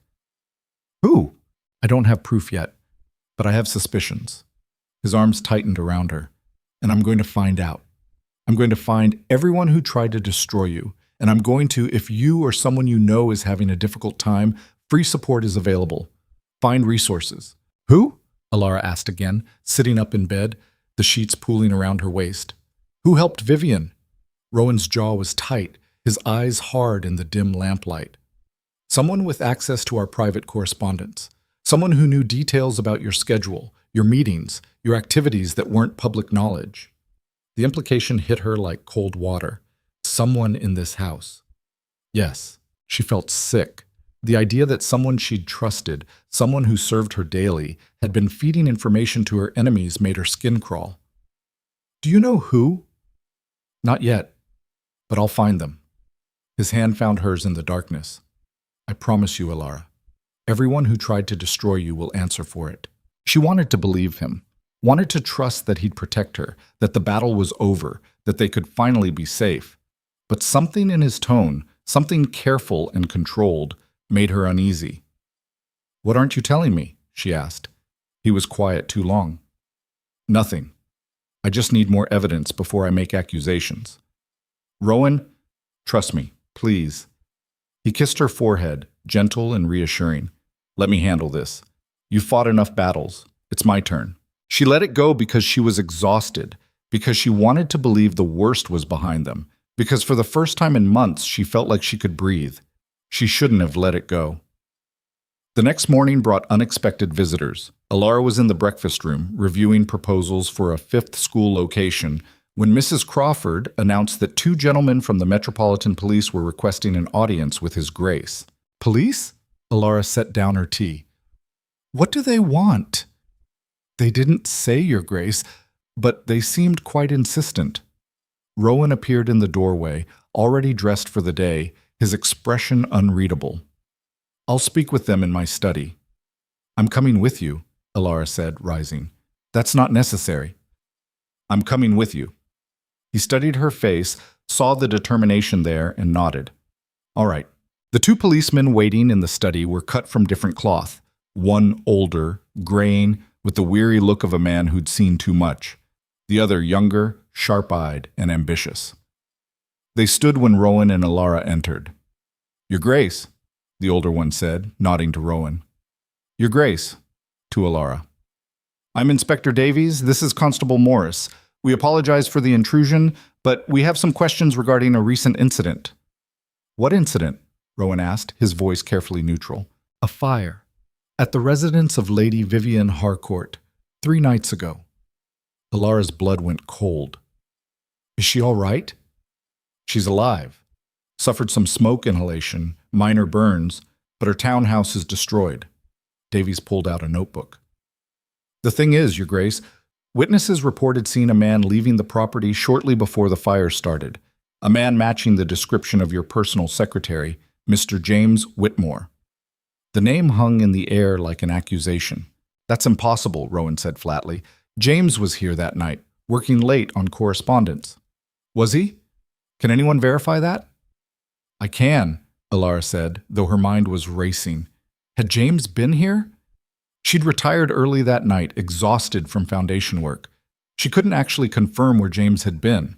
Morris, the younger constable, leaned forward. Lady Harcourt is claiming the fire was deliberately set. She's also claiming it was retaliation for her disagreement with the Duchess at your ball. That's absurd, Elara said sharply. I would never. Of course not, Your Grace. But Mr. Whitmore is employed by you, acts on your behalf. And he was heard making threats against Lady Harcourt in a tavern 2 weeks ago. Witnesses will testify to it. Rowan's expression was granite. What exactly are you accusing us of, Inspector? Nothing yet. We're simply investigating. Davies closed his notebook. But we'll need to speak with Mr. Whitmore. Is he available? He's visiting family in Yorkshire, Rowan said without hesitation. Has been for the past week. It was a lie. Elara knew it was a lie because she'd seen James in the house yesterday. She opened her mouth to correct Rowan, then caught the warning look in his eyes. Don't. I see, Davies said, his tone suggesting he didn't believe it for a second. Well, when he returns, we'll need to have a conversation. In the meantime, if either of you remember anything relevant to the investigation, of course, we'll cooperate fully. After the policeman left, Elara rounded on Rowan. Why did you lie? To buy time. Time for what? Her voice rose. Did James set that fire? I don't know. But his eyes said he did know, and the truth was worse than she'd imagined. Rowan, tell me the truth. Right now. He closed the study door, ran a hand through his hair. I may have mentioned to James that I wanted to know who'd been helping Vivian, that I wanted them to pay for what they'd done to you. May have mentioned? Her heart was pounding. What does that mean? It means I was angry, vengeful. I wanted everyone who'd hurt you to suffer. He met her eyes. James took that as permission to act. Act how? By burning down her house? Elara couldn't breathe. She could have died, Rowan. But she didn't. That's not the point. She backed away from him, horror dawning. You sent someone to attack her. You ordered violence in my name. I didn't order anything. James acted on his own initiative. After you told him you wanted revenge. Her hands were shaking. This is exactly what I didn't want. This is exactly the kind of brutal, aristocratic power play that makes people hate us, that proves every terrible thing they think about the nobility. They tried to destroy you, Elara. Your reputation, your work, your life. Was I supposed to just let that go? Yes, because I had already won. I'd built something meaningful, proven myself, survived their attacks. I didn't need you to burn their houses down. She pressed her hands to her temples, trying to think through the panic. The police will connect this to us, to the foundation. Everything I've built will be tainted by association with arson and attempted murder. I'll protect you. How? By lying to the police? By obstructing their investigation? She laughed, but it came out broken. You've made me complicit, Rowan. The moment I stood there and didn't correct your lie, I became part of this. He reached for her, but she stepped back. Elara, please, I was trying to defend you. I didn't ask you to defend me like this. I asked you to stand beside me, support me, not wage war on my behalf. Tears burned her eyes. I thought we'd move past this, past you making decisions without me, treating me like property to protect instead of a person with agency. That's not what this is, isn't it? You decided who deserved punishment. You decided what action to take. You decided to lie to the police. Her voice broke. You decided everything without even consulting me. Just like you decided I was guilty without asking. Just like you decided to leave. Just like... She stopped, the realization hitting her like a physical blow. You knew, she whispered. Last night, when you said you knew who helped Vivian, you already knew what James had done. The guilt on his face confirmed it. You made love to me knowing this was coming, knowing the police would show up, knowing you dragged me into something criminal. She backed toward the door, needing distance, needing air. Who else, Rowan? Who else helped Vivian? Because that's what you were investigating, wasn't it? That's what James was supposed to find out before he decided to play executioner. Rowan's silence was damning. Tell me, she demanded. All of it, right now, or I walk out that door and you never see me again. He looked at her for a long moment, war playing out behind his eyes. Then he went to his desk, pulled out a folder, and handed it to her. James compiled this before the fire. Evidence of who'd been feeding Vivian information, who'd helped coordinate the scandal. Elara opened the folder with hands that shook. Inside were letters, financial records, witness statements. She scanned them, her eyes catching on familiar names, familiar handwriting. And then she saw it. A letter in her father's hand, addressed to Vivian Harcourt, dated 2 weeks before the scandal broke. The Duchess's schedule attached. She'll be at the Pembroke party on the 15th, plans to speak with Lord Ashby about his sister's charity work. I trust this information will prove useful in our arrangement. The world tilted. No. The word came out barely a whisper. No, this isn't real. This is a forgery. It's not. Rowan's voice was gentle, pitying. James verified the handwriting with samples from your father's business correspondence. It's authentic. My father wouldn't. He loves me. He negotiated this marriage to save his business, yes, but he'd never actively try to destroy me. Read the rest. She didn't want to. Wanted to throw the folder in the fire and pretend she'd never seen it, but she made herself read. Made herself see the truth spelled out in black and white. Her father had been feeding Vivian information for months, had provided details about Elara's activities, her schedule, her private conversations, had helped coordinate the scandal's timing for maximum damage. And in exchange, Vivian had been funneling him money. Thousands of pounds, paid through intermediaries, carefully hidden. Why? Elara's voice cracked. Why would he do this? The payments. Rowan pointed to the financial records. He's in deeper debt than anyone knew.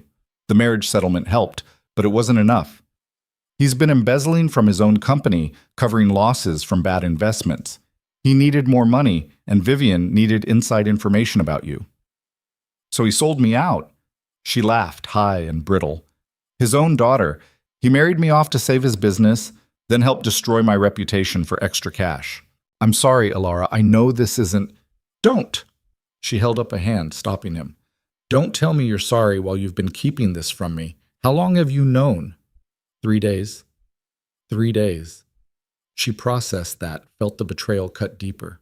You've known for 3 days that my father sold me out, and you didn't tell me. You sent James to burn down Vivian's house instead.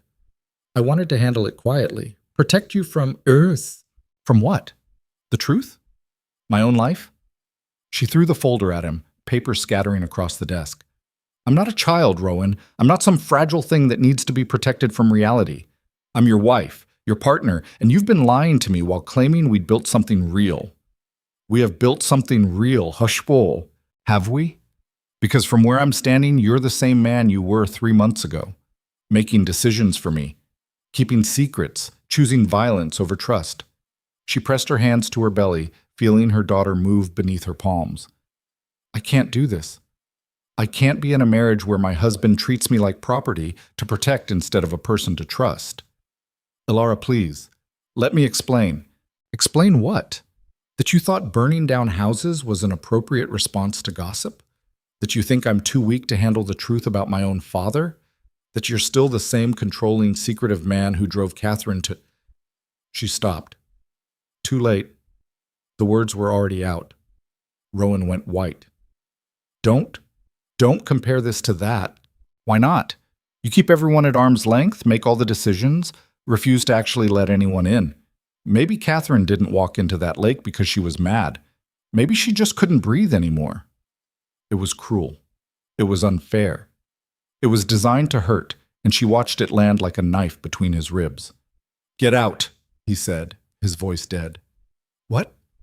Get out of my study, out of my sight, before I say something we can't take back. We've already said things we can't take back, Rowan. That's what happens when you build a marriage on lies. She left, walked out of the study and up to her chambers and locked the door behind her. Then she collapsed on her bed and let herself shatter. The man she'd started to love had kept the worst betrayal from her, had orchestrated violence in her name, had proven that despite his pretty words and public declarations, he still saw her as something to manage rather than someone to trust. And her father, the fan who'd raised her, taught her to read ledgers and negotiate contracts, told her she could be anything she set her mind to, had sold her out for money. Everyone had betrayed her. Everyone. She was alone in a world that hated her, pregnant with a child who'd never be valued because she was a girl, tied to a man who couldn't escape his worst instincts no matter how much he claimed to love her. And the police were investigating a crime that would destroy the foundation if the connection to the Ashbourne household became public. Everything she'd built was crumbling. There was a knock on the door. "My lady?" Marie's voice, worried. "Are you all right? I heard shouting." "Go away." "But, go away!" Footsteps retreating, silence settling like ash. Elara lay there for hours, staring at the ceiling, feeling her daughter kick and turn inside her, and tried to figure out what the hell she was supposed to do now. The answer came at midnight in the form of another knock. "I said go away," she called out. "It's me," Beatrice's voice. "Let me in, Elara, please." She almost refused, almost stayed in her cocoon of misery and shut out the only friend she had left. But Bea had never betrayed her, had stood by her through everything, deserved better than to be pushed away. Elara unlocked the door. Bea swept in, took one look at her face, and wrapped her in a fierce hug. "I heard," she said simply, "about the fire, about the investigation. My brother's on the police commission. He gave me a courtesy warning that they're looking at the Duke's household." "It's worse than that?" Elara pulled back, wiping at her eyes. "So much worse." She told Bea everything, about her father's betrayal, about James and the fire, about Rowan keeping secrets, about the terrible things she'd said comparing him to Catherine's death. Bea listened without interrupting, her expression cycling through shock, anger, and something that looked like grudging respect. "Well," she said when Elara finished, "you certainly don't do anything halfway. This isn't funny. It's not. It's a goddamn disaster." Bea started pacing. "The police investigation will take down the foundation if they connect the arson to you. Your father's involvement will become public, which means everyone will assume you knew and approved. Rowan's lies will come out, which means obstruction charges. And Vivian will use all of it to destroy what's left of your reputation." "I know." "So what are you going to do?" Elara stared at her. "What can I do? Run away? Dissolve the foundation? Pretend none of this happened?" "You could," Bea said carefully. "Take the easy way out. Let Rowan handle it with his money and influence. Play the innocent duchess who knew nothing. Sacrifice the foundation to save yourself." "That's not an option. Then you fight. But not the way you've been fighting." Bea stopped pacing, met her eyes. "You've been trying to prove you belong in their world, that you can play by their rules and win. But their rules are rigged, Elara. The aristocracy protects its own and destroys outsiders. You'll never win playing their game." "So what do I do?" "Change the game." Bea's smile was sharp. "Stop trying to be the perfect duchess. Stop defending yourself against their accusations. Instead, burn it all down and build something new from the ashes." "You're talking in riddles. I'm talking about revolution." Bea grabbed her hands.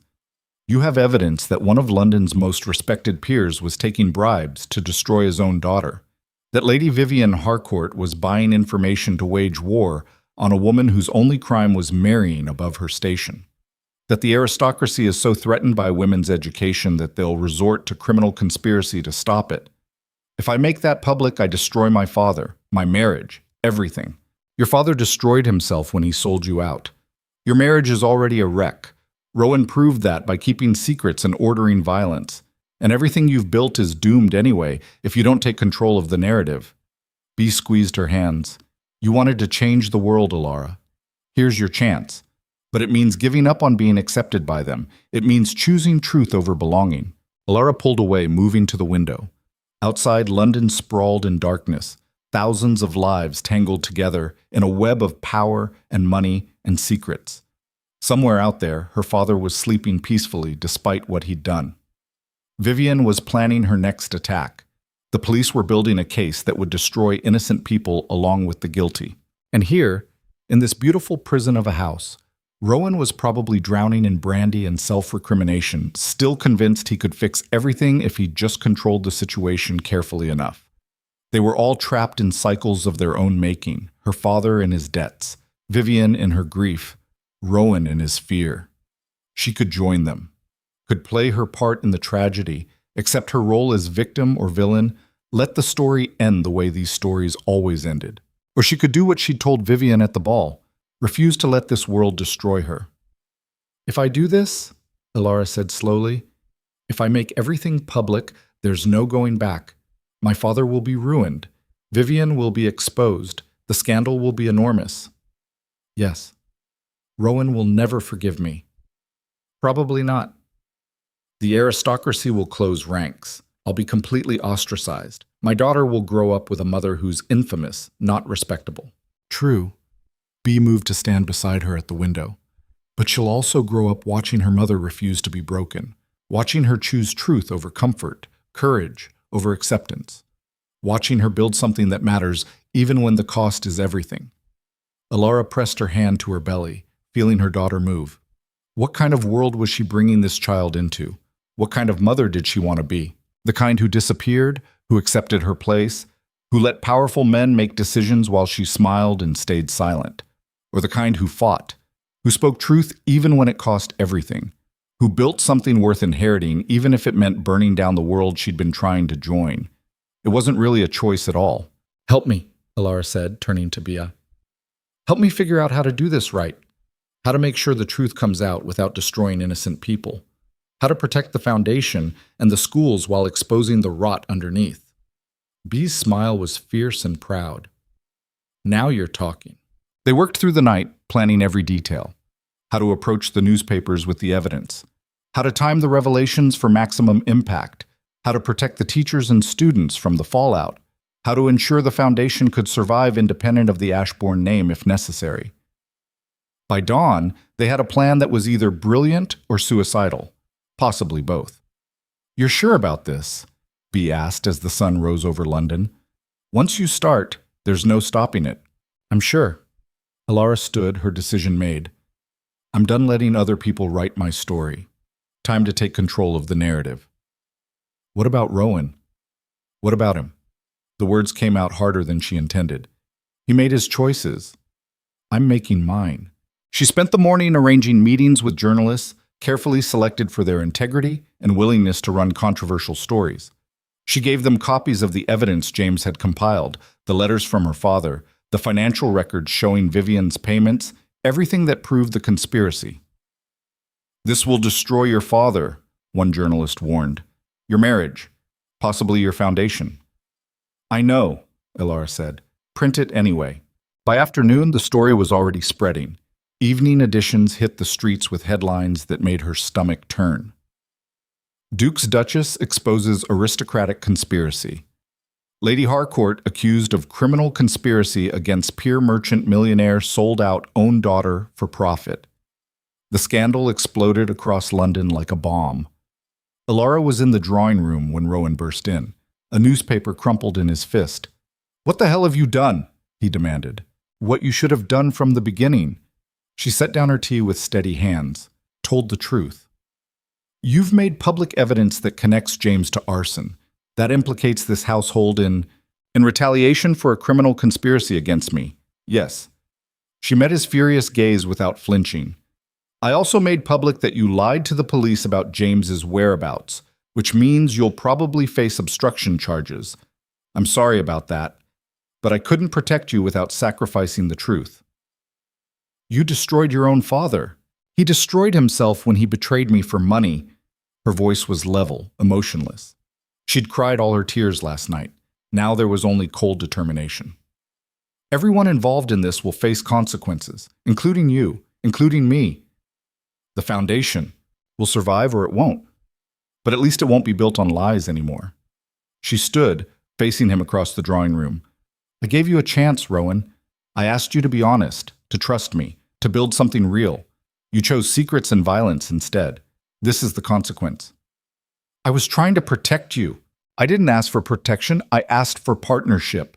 Her composure cracked, rage bleeding through. You keep saying you love me, that you've changed, that you want to be better. But when it mattered, you did exactly what you've always done. You made decisions without me. You kept secrets. You chose control over trust. Because I knew this would happen. I knew if you learned the truth about your father, it would destroy you. So you destroyed our marriage instead? She laughed, bitter and broken. How's that working out for you? He stared at her, and she watched the moment he realized she was done. That this wasn't an argument they'd recover from. That she'd made a choice that put truth above their relationship, above everything they'd been building. You've condemned us both, he said quietly. No, I've freed us both from the weight of secrets, from the performance of respectability, from trying to fit into a world that was never going to accept me anyway. She moved toward the door. I'm leaving, Rowan, taking rooms at my father's London house until I figure out what comes next. You're my wife. You can't just leave. Watch me. She paused at the doorway, looked back at him one last time. I loved you. Despite everything, despite how hard you made it, I actually loved you. But love isn't enough when there's no trust underneath. You taught me that. Elara, Goodbye, Rowan. She walked out of Northmere Hall with nothing but the clothes on her back and her daughter moving inside her. Marie followed with a hastily packed bag, loyal even in disaster. A carriage waited outside, bees, driven by her brother's most discreet coachman. As they pulled away from the house, Elara looked back one last time. Saw Rowan standing in the window of his study, watching her leave with an expression that looked like grief carved in stone. She turned away, looked forward instead of back. The scandal would get worse before it got better. Her father would be ruined, was already ruined if the early reports were accurate. Vivian would face criminal charges for conspiracy and possibly attempted fraud. The foundation would be investigated, picked apart, possibly destroyed. And Rowan would face obstruction charges for lying to protect James, who'd already fled to the continent according to Bee's sources. Everything was falling apart. But Elara had learned something crucial over the past months. She was stronger than anyone had given her credit for, stronger than her father believed, stronger than Vivian had feared, stronger than Rowan had trusted. She'd survived being married to a ghost, survived scandal and betrayal and the collapse of everything she'd tried to build. She'd survive this too, even if survival meant building something entirely new from the ashes of the old. The carriage carried her through London's streets toward an uncertain future. Elara pressed her hand to her belly and made her daughter a promise. You'll never have to choose between truth and belonging, she whispered. You'll never have to shrink yourself to fit someone else's expectations. I'll build you a world where women like us can be whole, even if I have to tear down the old. Her father's London house smelled like bankruptcy and shame. Elara stood in the entrance hall while Marie supervised the unloading of their meager belongings and tried not to think about the last time she'd been here. Her wedding day. Her father beaming with pride and relief, the debt settled, his daughter elevated to Duchess. Victory on all fronts. How thoroughly that victory had rotted. My lady. The butler, Reynolds, ancient and loyal, approached with arthritic caution. I've prepared the east bedroom. Your father is indisposed at present. Hiding, you mean? Reynolds' silence was confirmation enough. Where is he? His study, my lady. But he's asked not to be disturbed. Elara was already moving, her pregnant belly leading the way like a battering ram. She threw open the study door without knocking and found her father exactly where she'd expected, hunched over his desk, surrounded by papers, a half-empty bottle of whiskey at his elbow. Thomas Whitcombe looked up, and the shame on his face was almost satisfying. Almost. Elara, his voice cracked on her name. I didn't expect me to come home after you sold me out? She closed the door behind her with deliberate care. Didn't expect consequences? Or didn't expect me to find out? It wasn't like that. Then tell me what it was like, Father. Because the newspapers are saying you took bribes from Vivian Harcourt to destroy your own daughter's reputation. The evidence says the same thing, so please enlighten me about what it was actually like. He reached for the whiskey bottle. She got there first, sweeping it off the desk. It shattered against the wall, amber liquid streaking down expensive wallpaper that wouldn't be expensive much longer. Talk, she demanded. Now. The business was failing. The words tumbled out like he'd been waiting to confess. Worse than I'd told anyone. The shipping contracts I'd relied on fell through. The investments turned bad. By the time I negotiated your marriage to Ashbourne, I was drowning in debt that the settlement barely touched. So you went looking for more money. Vivian approached me, offered £5,000 for information about your activities, said she just wanted to keep tabs on you for your own protection, given your background. He laughed bitterly. I knew it was a lie. I knew what she really wanted, but £5,000 could have kept the business afloat another 6 months. Could have. Elara's voice was ice, past tense, meaning it didn't. The first payment covered immediate debts, but there were more. There are always more. His hand shook as he pressed them flat to the desk. Vivian kept asking for information, kept paying. It was so easy to justify. You were married to a duke. What did gossip matter when you had that kind of protection? What did a little scandal matter against financial ruin? It mattered to me. I know. He looked at her finally, tears streaming down his face. I know, and I'm sorrier than you can imagine. But I was desperate, Elara. The shame of bankruptcy, of admitting I'd failed. I couldn't bear it.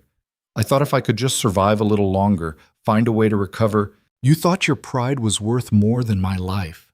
She pressed her hands to her belly, felt her daughter kick as if in agreement with her fury. You taught me to read ledgers, taught me to negotiate, told me I was as smart as any man, as capable as any son, and then you sold me like livestock the moment it benefited you. I got you a title, a position, everything a woman could want. I wanted a father who loved me more than he loved money. The words tore out of her, raw and bleeding.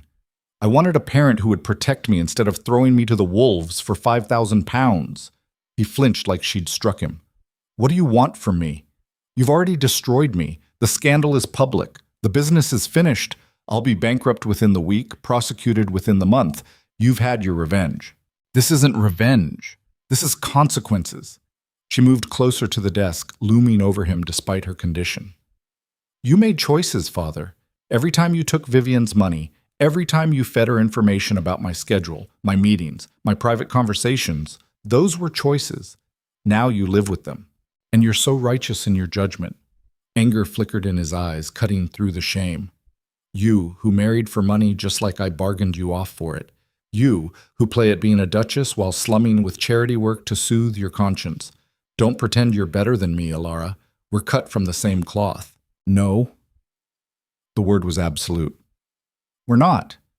Because when I had power, I used it to build schools, to give girls the education they'd never otherwise have, to create something meaningful. She leaned across the desk, meeting his bloodshot gaze. When you had power, you used it to save yourself at my expense. That's the difference between us, Father, and it's everything. He had no answer, just sat there, broken and small, while his daughter walked out of his life. In the hallway, Marie was waiting with worry written across her face. My lady, are you— I'm fine. Elara's voice was steady despite the trembling in her hands. Pack what we brought. We're leaving. Leaving? But we just arrived. I won't stay under his roof, not for another hour. She looked around the house she'd grown up in, seeing it clearly for the first time. The expensive furnishings bought on credit, the pretense of wealth masking the rot underneath, the beautiful lie of a merchant family playing at being gentry. She'd escaped this once by marrying Rowan. She wouldn't seek shelter here again. Where will we go? Marie asked. Good question. She'd burned her bridges with both her husband and her father in the span of 24 hours. The foundation had offices, but they weren't equipped for living quarters. She had friends. Beatrice would take her in without hesitation. But she refused to be a burden, refused to be the tragic duchess seeking charity. She needed independence, control. A space that was entirely hers. Find us a hotel, Elara decided. Something respectable but not extravagant. Use my personal funds. She stopped. Her personal funds were still technically controlled by Rowan as her husband. Legally, she owned nothing, had nothing, was nothing without his permission. The realization hit like a fist to the gut. She'd exposed the conspiracy, burned down her marriage, destroyed her father's life, and in doing so, she'd left herself completely vulnerable. Pregnant, estranged from her husband, cut off from family support, with no independent income and no legal standing. She'd made herself into exactly what the aristocracy had always said she was, a commoner playing at being important, bound to crash spectacularly when reality caught up. "My lady?" Marie's voice was gentle. "What should I do?" Elara forced herself to think past the panic. She still had the foundation, still had supporters, still had her own intelligence and will to survive. "Pack our things," she said again, her voice firmer. "We'll figure out the rest." The figuring out came in the form of Beatrice arriving an hour later in a carriage loaded with luggage. "I took the liberty of packing you a proper wardrobe," Bea announced, sweeping into the house like she owned it. "And booking you a suite at the Langham. It's already paid for, 6 months in advance, courtesy of several anonymous donors who support the foundation." "Bea, don't argue. You're in no position to be proud." Bea grabbed her hand, squeezed tight. "The scandal is getting worse. Your father's been formally charged with conspiracy to commit fraud. Vivian's under house arrest pending trial. And Rowan—" She hesitated. "What about Rowan?" "He's been called before a magistrate to explain his lies to the police about James's whereabouts. There's talk of obstruction charges. His mother is beside herself. Apparently the scandal is worse than anything the family has endured since Catherine's death." Elara felt a stab of something that might have been guilt, might have been satisfaction. She couldn't quite tell anymore. "And the foundation? Under investigation. The Board of Trustees is meeting tomorrow to determine whether to distance the organization from your name entirely." Bea's expression was grim. "It's bad, Elara. Everything you built is on the verge of collapse." "Then I'll build it again." The words came out automatic, defiant. "I've started from nothing before." "You've never started from scandal and pregnancy and complete social ostracization before." Bea's tone was gentle but honest. "The tone is turning on you hard. They're calling you ungrateful, vindictive, a social climber who's destroyed a noble family to cover her own sins. Vivian's lawyers are spinning a narrative that you orchestrated the whole conspiracy to gain sympathy and power." "That's insane. The evidence clearly shows—" "Evidence doesn't matter when you're fighting aristocratic narrative control. They're masters at this, Elara. They've been protecting their own for centuries." Bea pulled her toward the door. "Come on, let's get you to the hotel before the journalists find you here. This place is going to be swarming with them within the hour." She was right. By the time they reached the Langham, newsboys were already shouting headlines on the corners. "Duchess abandons Duke amid scandal. Merchant's daughter destroys father and husband. Ashbourne Foundation under investigation." Elara read them from the carriage window and felt the weight of what she'd done settle on her shoulders like lead. She'd wanted truth. She'd gotten devastation. The hotel suite Bea had arranged was beautiful and impersonal. Expensive furniture, fresh flowers, a view of London that made her feel like she was watching the city that hated her from a safe distance. Marie unpacked while Bea ordered tea and sandwiches neither of them would eat. "You need a plan," Bea said, pouring tea with steady hands. "A real one, not just righteous anger and hope. I have a plan. Survive, protect the foundation, have this baby without dying. Those are goals, not a plan." Bea set down the teapot. "Listen to me. The foundation will likely be dismantled. The schools might survive under different management, but your name will be poison to them. The aristocracy will close ranks against you. You've proven you're dangerous, that you'll expose their secrets even at personal cost. No one will trust you again." "So I'm finished." "In their world, yes. But their world isn't the only one." Bea leaned forward, her eyes bright with possibility. "You've exposed corruption at the highest levels. You've proven that the aristocracy is built on secrets and cruelty. The working classes are paying attention, Elara.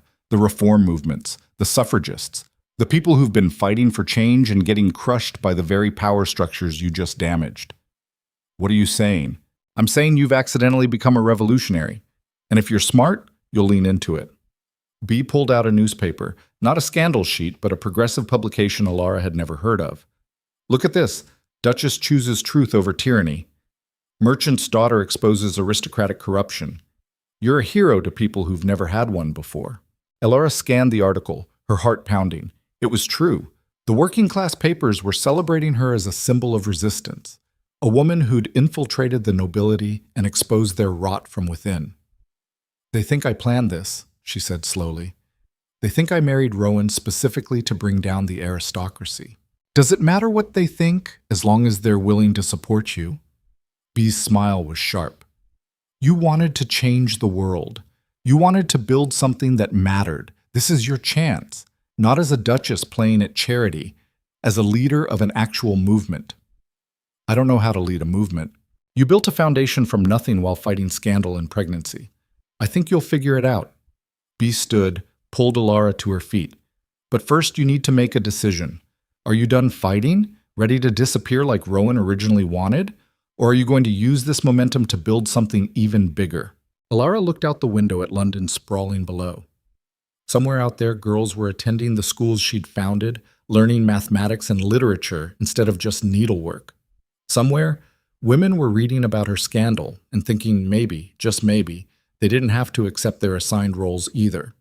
And somewhere, Rowan was facing consequences for his choices, while still probably thinking he could control the narrative if he just tried hard enough. She pressed her hand to her belly, felt her daughter kick. I'm going to fight, Elara said. But not their way, not their rules. I'm done trying to fit into a world that was never going to accept me. Good. Bee's grin was fierce. Because I've already scheduled meetings with reform leaders, suffragist organizers, and progressive publishers. They all want to meet the Duchess who chose truth over power. I'm not a Duchess anymore, not really. I walked away from Rowan. You're still legally married, still carry the title, and that's exactly what makes you dangerous. Bee grabbed her hands. You're a Duchess who refuses to play by Duchess rules. That's revolutionary. The meeting started the next day. Elara sat in hotel conference rooms and coffee houses, meeting with people she'd never have encountered in her old life. Labor organizers who wanted women included in reform movements, suffragists who'd been fighting for voting rights for decades, progressive educators who believed in universal education regardless of gender or class. They were suspicious at first. She was still aristocracy by marriage, still carried the taint of privilege. But when she shared the evidence from her father's files, when she explained how the conspiracy had worked, when she made clear she'd sacrificed everything to expose the truth, they started to listen. What do you want? Asked Margaret Ashford, a suffragist leader who'd been arrested 3 times for public demonstrations. Why should we trust you're genuine and not just using us to rebuild your reputation? I don't want your trust, Elara said honestly. I want your expertise. I've run a foundation for 3 months. You've been fighting for women's rights for 30 years. I need to learn from you, not lead you. That honesty bought her credibility nothing else could have. The foundation, said Thomas Crawford, no relation to her former housekeeper, a labor organizer with prison scars on his wrists. Can it survive? Not in its current form. The Board of Trustees will likely vote to remove my involvement entirely. The words hurt, but she said them levelly. But the schools themselves can continue if we find new funding, new management, new structures that don't depend on aristocratic approval. We have funding, Margaret said. Not much, but enough to keep 3 schools running if we're careful. The question is whether you're willing to work with us as an equal rather than a benefactor. I have no money of my own, Elara admitted. No property, no legal standing beyond my title. If I work with you, I'm bringing nothing but scandal and a willingness to fight. Scandal can be useful, Crawford said, surprising her. The working classes love a good scandal when it exposes the rot at the top. You've handed us proof that the aristocracy is corrupt, that they'll destroy their own family members for profit and power. That's worth more than money. Over the next week, plans took shape. The foundation would be restructured as an independent organization, no longer tied to the Ashbourne name. The schools would continue under new management, funded by small donations from working-class supporters rather than large gifts from wealthy patrons. Elara would serve as an advisor, a symbol, a living example of what happened when women refused to stay silent. It wasn't what she'd envisioned. It was smaller, scrappier, more precarious. But it was real in a way her original foundation had never been. She was planning the restructure with Margaret and Crawford when Beatrice burst into the hotel suite, her face pale. Turn on the radio, Bee said without preamble. Now! Elara's hand shook as she reached for the wireless set. Static crackled, then resolved into a familiar voice that made her heart stop. Rowan, speaking before the House of Lords. Cannot stand by while my wife's reputation is destroyed by the very people who conspired against her, he was saying, his voice carrying the weight of absolute conviction. Lady Vivian Harcourt and her associates engaged in a systematic campaign of character assassination against the Duchess of Ashbourne. When that failed to break her, they escalated to criminal conspiracy. The evidence is irrefutable. Elara sank onto the settee, listening as Rowan laid out the entire case. Her father's involvement, Vivian's payments, the coordination of the scandal. He held nothing back, even when it implicated his own household, even when it exposed his lies to the police. I lied to investigators to protect my secretary, who I believed was acting in defense of my wife. That was wrong. I accept whatever consequences come from that choice. A pause. But I will not accept the narrative that the Duchess is somehow responsible for exposing corruption. She did what I should have done from the beginning. She chose truth over comfort, chose justice over reputation. And if this house has any integrity remaining, you will do the same. The speech ended. Silence filled the radio waves, then erupted into chaos. Shouts, arguments, the sounds of parliamentary disorder. He's defending you, Bea breathed. Publicly, completely. Everything you asked him to do at the charity ball, he's doing now in front of the entire government. It's too late. Elara's voice was flat. The damage is done. To both of us. Maybe, but he's trying. Bea grabbed the newspaper she'd brought, thrust it at Elara. Look at the morning edition. The headline made Elara's breath catch. Duke Ashbourne condemns conspiracy, defends wife. Below it, a full account of Rowan's speech, and beside it, an editorial praising his courage, calling for investigations into aristocratic corruption, demanding justice for the Duchess. The narrative is shifting, Bea said. You expose the truth. Rowan's validating it with his title and power. Together, you're doing what neither could do alone, actually threatening the system. We're not together. The words tasted like ash. I left him be. I chose truth over our marriage. And he's choosing you over his fear. Isn't that what you wanted? I wanted him to trust me from the beginning, not sacrifice himself after I'd already burned everything down. Elara. A knock at the door interrupted. Marie answered, returned looking flustered. My lady, there's a visitor. He says it's urgent. Who? The Duke of Ashbourne, my lady. He's asking to see you. Elara's heart hammered against her ribs. Tell him I'm not receiving visitors. I already told him that, my lady. He said he'll wait. He's been in the lobby for 3 hours. 3 hours. Standing in a public hotel lobby where anyone could see him, waiting for an audience with the wife who'd left him. Let him wait longer, Elara said, her voice harder than she felt. I have work to do. But she couldn't concentrate on work. Couldn't focus on restructuring plans or funding proposals. All she could think about was Rowan one floor below, waiting, choosing to be patient when patience had never been his strong suit, choosing her, even after she'd chosen truth over him. Night fell. The meeting with Margaret and Crawford wrapped up. Beatrice left with promises to return in the morning. Marie retired to her own room. And still Rowan waited. At midnight, Elara gave in. Send him up, she told the hotel staff. She positioned herself by the window, looking out over London, when she heard the door open, heard his footsteps cross the suite, felt him stop a few feet behind her. Neither spoke for a long moment. You destroyed me, Rowan said finally, his voice rough with exhaustion. In front of Parliament, the police, all of London. You took everything I tried to hide and threw it into the light. I know. I'm facing criminal charges. My mother won't speak to me. The family reputation is shredded. A pause. And I deserved every bit of it. She turned then, looked at him properly. He looked like hell, unshaven, his clothes rumpled, his eyes red from lack of sleep. He looked like a man who'd been through battle and lost everything. He looked real. Why are you here? She asked. Because I was wrong. About everything. He moved closer, stopping just outside arm's reach. I tried to protect you by controlling information, by keeping secrets, by making decisions without you. And all I did was prove you couldn't trust me. Yes, you were right to leave, right to expose the truth, right to choose justice over our marriage. His voice cracked. And I'm here to tell you that I finally understand what you were trying to teach me, that love without trust is just another kind of prison. If you're here for forgiveness, I'm not. I'm here to fight beside you. He pulled out papers from his coat, handed them to her. Documents transferring legal control of your dowry to an independent trust in your name. You'll have full access to your own money, No approval needed from me.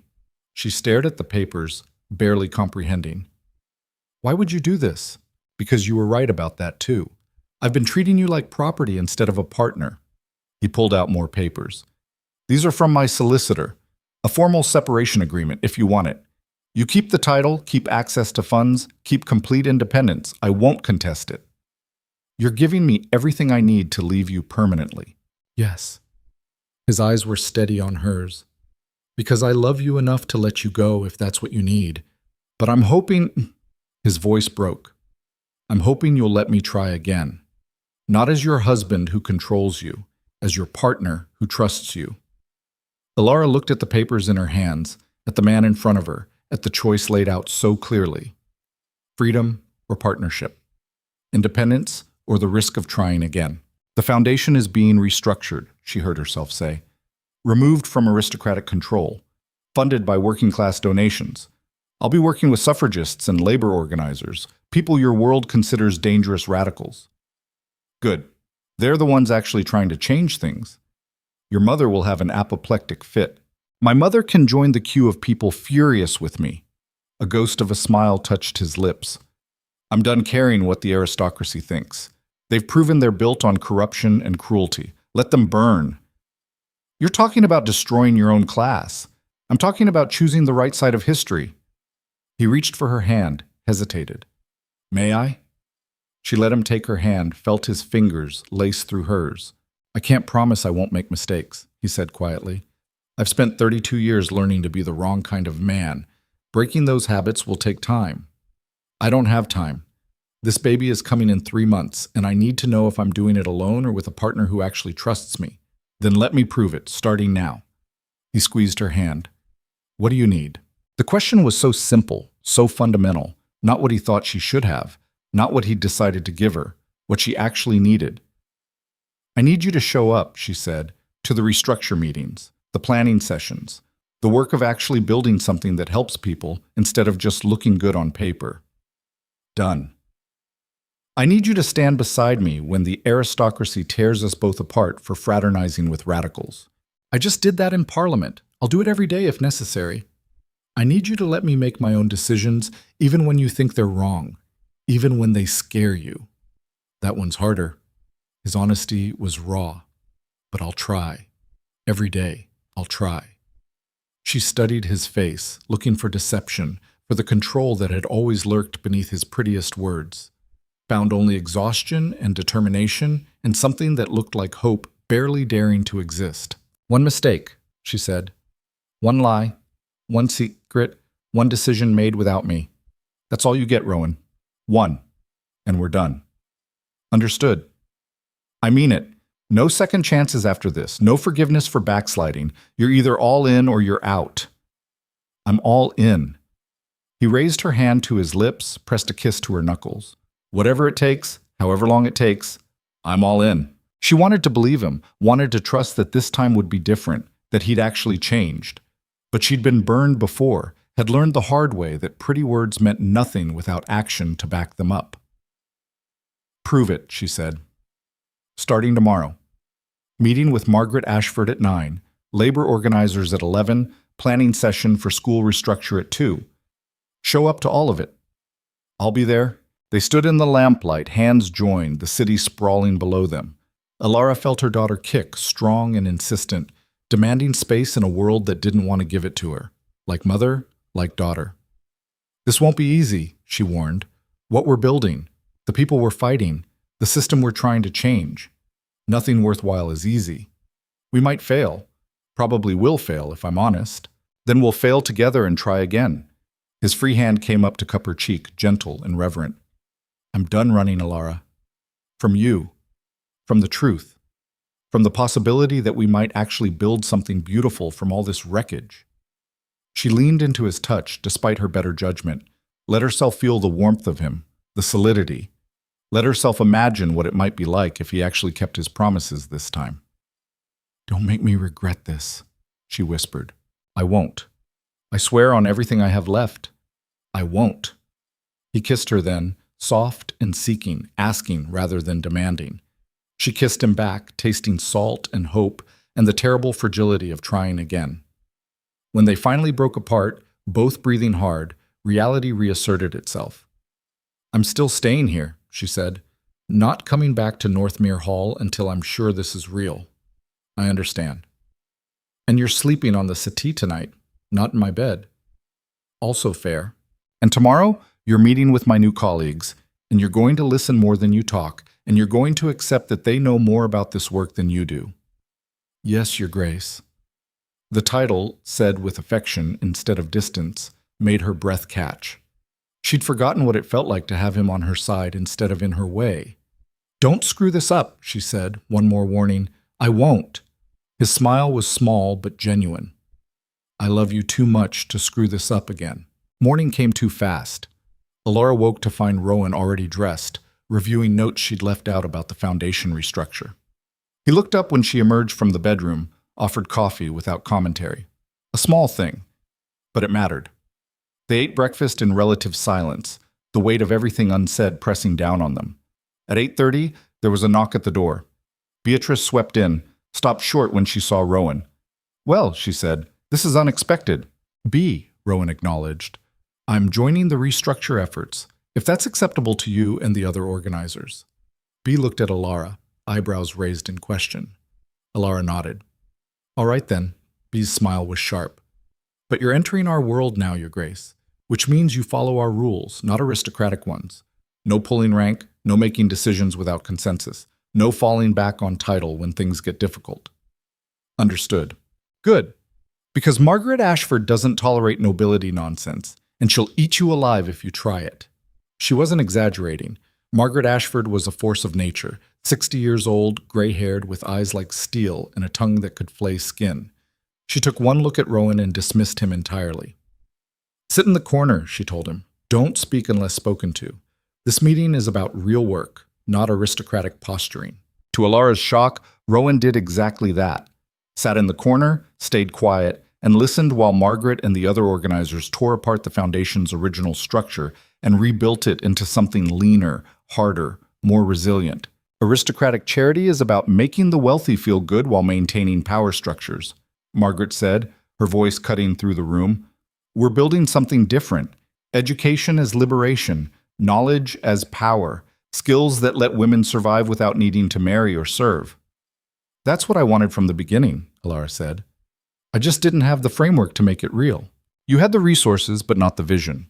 We have the vision, but not the resources." Margaret's smile was fierce. "Together, we might actually accomplish something." The planning session ran 6 hours. By the end, Elara's feet were swollen and her back ached from sitting, but they had a plan. 3 schools, restructured curricula, teacher training programs, funding mechanisms that didn't depend on aristocratic whims. It was smaller than her original vision, but it was sustainable, real. Rowan hadn't spoken once unless asked a direct question, and when he did speak, it was to ask for clarification, not to assert authority. Margaret noticed. "You're not what I expected," she told him as they packed up notes. "Most nobility would have tried to take over within the first hour." "I'm learning that taking over isn't the same as helping," Rowan said. Margaret studied him with those steel eyes. "You hurt her badly. The Duchess. I've seen the evidence of what you did, how you failed her when she needed you most." "I know." "Do you?" "Because privileged men say they know, say they'll change, and then fall right back into old patterns when it's convenient." Margaret's voice hardened. "She's building something important, something that could actually help women who've never had help before. If you sabotage that because you can't handle not being in control—" "I won't," Rowan interrupted. "I can't promise I'll be perfect. Can't promise I won't make mistakes. But I can promise I'll show up, listen, and try to be useful instead of controlling." "We'll see." Margaret turned to Elara. "Same time tomorrow. And bring your Duke if he's actually serious about helping." After she left, Elara turned to Rowan. "You let her speak to you like that." She was right to. "Most men of your rank would have been furious. Most men of my rank are part of the problem." He gathered his coat, his notes. "What time tomorrow?" 9, but you don't have to." "I said I'm all in.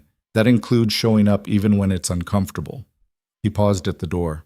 "I'll see you tomorrow, Elara." He left. And despite every warning her mind was screaming, Elara felt something in her chest start to crack open. Maybe, just maybe, he meant it this time. The next 2 weeks passed in a blur of planning and reorganization. Rowan showed up to every meeting, sat in corners, listened more than he spoke. He used his remaining aristocratic connections to secure building leases at reasonable rates, then stepped back and let the organizers decide how to use them. When reporters tried to corner him about the scandal, he redirected them to the foundation's work instead of his own reputation. When his mother showed up demanding he cease this embarrassing association with radicals, he told her politely but firmly that she was welcome to disinherit him if she disapproved. Eleanor Ashbourne, shocked into silence for perhaps the first time in her life, actually left without further argument. And every night, Rowan returned to the hotel suite, slept on the settee without complaint, and left before dawn to avoid compromising Elara's reputation more than necessary. Small actions, consistent actions, the kind that built trust slowly, brick by brick. Elara felt herself softening despite her best efforts to stay armored. 3 weeks after their reconciliation, the trial began. Vivian Harcourt and Thomas Whitcombe charged jointly with conspiracy to commit fraud and defamation. The evidence was damning: letters, financial records, witness testimony. There was no real defense. Elara attended every day of the trial, sitting in the gallery while her father and her former enemy were systematically destroyed. Rowan sat beside her, a solid presence, his hand finding hers whenever the testimony got particularly brutal. On the 5th day, Vivian took the stand. She looked diminished, this woman who'd once held such power over London society.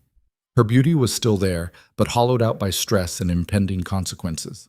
She answered the prosecutor's questions mechanically until he asked why she'd targeted the Duchess of Ashbourne specifically. Then Vivian's composure cracked. "Because she didn't deserve him," Vivian said, her voice shaking. "She didn't understand him, didn't love Catherine the way I did, didn't appreciate what he'd lost." "You mean the Duke of Ashbourne?" "I mean everything." Vivian's eyes found Rowan in the gallery, burning with an intensity that made Elara's skin crawl. "Catherine was my best friend, my sister in everything but blood. When she died, when Rowan's coldness drove her to—" "Objection," Rowan's barrister called. "Speculation about the late Duchess's state of mind." "Sustained." But the damage was done. The implication hung in the air that Rowan had driven Catherine to suicide and Vivian had been trying to protect him from making the same mistake again by destroying his second wife. It was twisted. It was obsessive. It was the logic of someone who'd confused love with possession. The trial concluded 2 days later. Vivian was found guilty on all counts, sentenced to 3 years in prison and a ruinous fine. Thomas Whitcombe received 2 years and the permanent destruction of his business and reputation. Elara watched her father being led away in chains and felt nothing but exhausted relief that it was over. Outside the courthouse, reporters swarmed. "Your Grace, how do you feel about your father's conviction? Duchess, will you reconcile with the Duke now that justice has been served? Is it true you're working with suffragists and labor organizers?" Rowan moved to shield her, but Elara stopped him. This was her moment, her narrative to control. "Justice has been served," she said, her voice carrying across the crowd. "But the work isn't finished. The conspiracy that targeted me is just one example of how the aristocracy protects its own power at the expense of truth and justice. The foundation I helped create will continue that work, exposing corruption, educating women, building a world where the truth matters more than titles. Are you calling for revolution, Your Grace? I'm calling for change, real, meaningful change that puts people before privilege." She felt Rowan's hand settle at the small of her back, supporting rather than controlling. "And I'm grateful to have a partner who's chosen to stand on the right side of that change." The reporters erupted with questions, but Elara was done. She let Rowan guide her to the waiting carriage, away from the chaos, toward whatever came next. Inside the carriage, he looked at her with something like awe. "You just declared war on the entire aristocratic system." "I know. They'll come for us with everything they have." "I know that too." She met his eyes. "Are you with me? Really with me? Because it's about to get much worse before it gets better." Rowan reached for her hands, held them tight. "I'm with you," he said. "Whatever comes. However bad it gets. I'm with you until the backlash came exactly as predicted, swift and vicious as a winter storm. Within days of Elara's courthouse declaration, the aristocracy mobilized. Invitations were rescinded, business connections severed. Former supporters of the foundation publicly distanced themselves, citing concerns about radicalism and impropriety. The scandal sheets, momentarily silenced by the trial's outcome, roared back to life with renewed fury. Duchess embraces dangerous radicals. Ashbourne Foundation tied to socialist agitators. Duke abandons family honor for merchant's daughter. Eleanor Ashbourne arrived at the hotel suite on a Tuesday morning, her carriage blocking traffic, her fury preceding her like a weather front. "You," she said to Rowan, not even acknowledging Elara's presence, "have destroyed 3 centuries of family reputation for a woman who's made you a laughingstock." Rowan was seated at the small writing desk, reviewing funding proposals. He didn't stand, didn't rush to mollify. Just looked at his mother with weary patience. "I've destroyed nothing that wasn't already rotten, Mother. The family reputation was built on the same kind of corruption Vivian practiced. I'm simply choosing not to perpetuate it." "Choosing?" Eleanor's voice could have frozen blood. "You're not choosing anything. You're being manipulated by a cunning little social climber who's turned you against your own class. That's enough."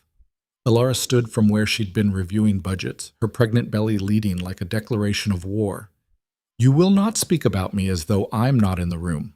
And you will not speak about me at all unless you can manage basic civility." Eleanor turned to her, eyes blazing. "You've ruined my son, turned him into a radical sympathizer, made him a pariah among his peers. His peers are corrupt hypocrites who'd rather maintain power than pursue justice. If being a pariah to them is the cost of integrity, I'd say Rowan made an excellent trade." "Integrity?" Eleanor laughed, sharp and bitter.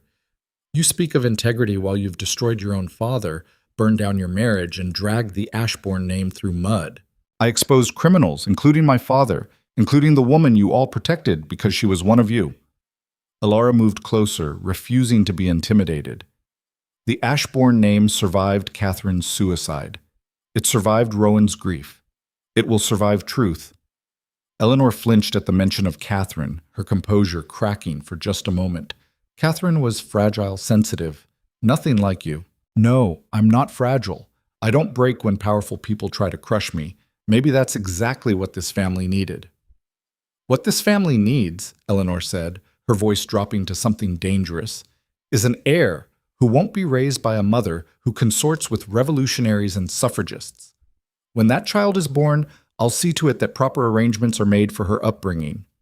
The threat hung in the air like a blade. Rowan stood then, his movement deliberate and final. "You will not touch my daughter. You will not make arrangements. You will not insert yourself into our family in any capacity unless invited." His voice was steel wrapped in ice. "And if you continue to speak to my wife with disrespect, you will find yourself permanently unwelcome in our lives." Eleanor stared at him like he'd struck her. "You would choose her over your own mother? I would choose basic human decency over aristocratic cruelty. Every time, without hesitation." Rowan moved to stand beside Elara, his hand finding hers. "Mother, I love you, but I will not allow you to poison my marriage or threaten my child. If you can't accept that, then we have nothing more to discuss." The silence stretched like glass about to shatter. "I see," Eleanor said finally, her voice brittle. "Then I suppose I've lost you as thoroughly as I lost Catherine. You lost Catherine because you cared more about reputation than her happiness. Don't make the same mistake with me." Eleanor left without another word, her back rigid with fury and something that might have been grief. The door closed behind her with awful finality. Elara felt Rowan trembling beside her, the cost of that confrontation written in every line of his body. "I'm sorry," she said quietly. "Don't be. That's been years overdue." He pulled her into his arms, buried his face in her hair. "She'll either come around or she won't, but I'm done letting her dictate how I live. She threatened our daughter. She threatened to try. There's a difference." He pulled back enough to meet her eyes. "No one is taking our child, Elara. Not my mother. Not the aristocracy. Not anyone. I promise you that." She wanted to believe him, wanted to trust that promises meant something when the whole world was arrayed against them. But she'd learned the hard way that wanting didn't make things true. What if she's right? The question escaped before she could cage it. What if I've ruined you? destroyed everything you were supposed to be. You didn't ruin me. You saved me from becoming something worse." His hands framed her face, gentle and certain. "I was already destroyed, Elara. Already dead inside, just going through the motions. You taught me how to actually live again, even if it's harder, even if it costs everything. Everything is a lot to sacrifice. Not when I'm gaining something real." He kissed her softly. "Not when I'm gaining you." The foundation's restructure was completed in early March, 2 weeks before Elara's due date. The 3 schools reopened under new management, funded entirely by working-class donations and progressive supporters. Enrollment doubled within days as word spread that education would be free for girls whose families couldn't afford tuition. Margaret Ashford stood at the opening ceremony of the restructured East End School, her voice carrying across the assembled crowd of students, parents, and supporters. "This is what revolution looks like," she declared. "Not violence, not destruction, education, opportunity, women taking control of their own futures instead of waiting for men to grant permission." The crowd cheered. Elara, standing off to the side with Rowan supporting her increasingly unwieldy form, felt tears prick her eyes. "You did this," Rowan murmured. "Against impossible odds. You actually did this." "We did this." She squeezed his hand. "You gave up everything to help make it real." "I gave up nothing that mattered, gained everything that does." They were loading into the carriage when Elara felt the first contraction hit. Sharp and breathtaking, stealing the air from her lungs. "Elara?" Rowan's voice went sharp with concern. "What's wrong?" "Nothing's wrong." She breathed through the pain, waiting for it to pass. "Just the baby deciding she's ready to meet the world." "Now? But you're not due for 2 more weeks." Apparently she didn't consult the calendar.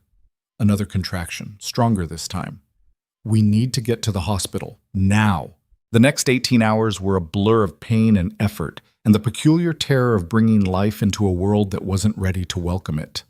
Elara labored through the night, Rowan holding her hand and letting her crush his fingers with every contraction, murmuring encouragement when she was certain she couldn't continue.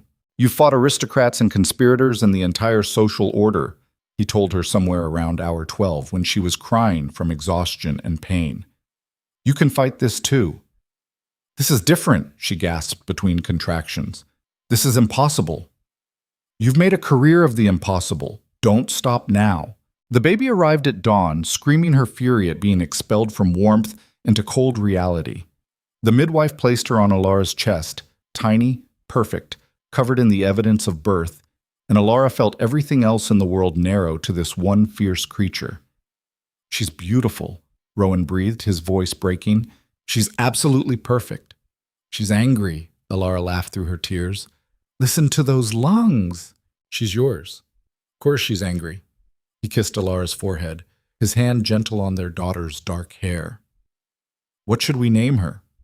They'd discussed this, argued about it, never quite reached consensus. Names carried weight, particularly for a girl born into scandal and revolution. "Catherine," Elara said, surprising herself. "After your first wife." Rowan went very still. "You don't have to." "I want to." She looked up at him, saw the conflict in his eyes. Not to replace her, not to erase her, but to honor that she was part of your story, part of what made you who you are, and to give our daughter a name that means something. "Catherine means pure," Rowan said quietly. "Clean, untainted. Then our Catherine will be pure in a different way. Pure truth, pure courage, pure refusal to accept the world as it is." Elara kissed their daughter's forehead. Catherine Elara Ashbourne, born into scandal, raised in revolution, destined for whatever she decides to make of herself. The baby, Catherine, stopped crying, opened eyes that were still the unfocused blue of newborns, and seemed to study her parents with serious intensity. "She's judging us already," Rowan said with wonder. "Good. She should. We're going to make so many mistakes raising her, but we'll make them together." He wrapped his arms around both of them, sheltering his family in the circle of his protection. That has to count for something. The world didn't stop being hostile because they'd created new life. If anything, the birth of Catherine intensified the attacks. The scandal sheets had a field day with speculation about paternity. about the shameful circumstances of her conception, about what kind of mother would expose her own father and husband to criminal investigation while pregnant. But something else happened too. Letters started arriving at the hotel suite, then at the foundation offices. From working women who'd watched Elara fight and seen themselves reflected in her struggle. From mothers who wanted their daughters to have the education Catherine would receive.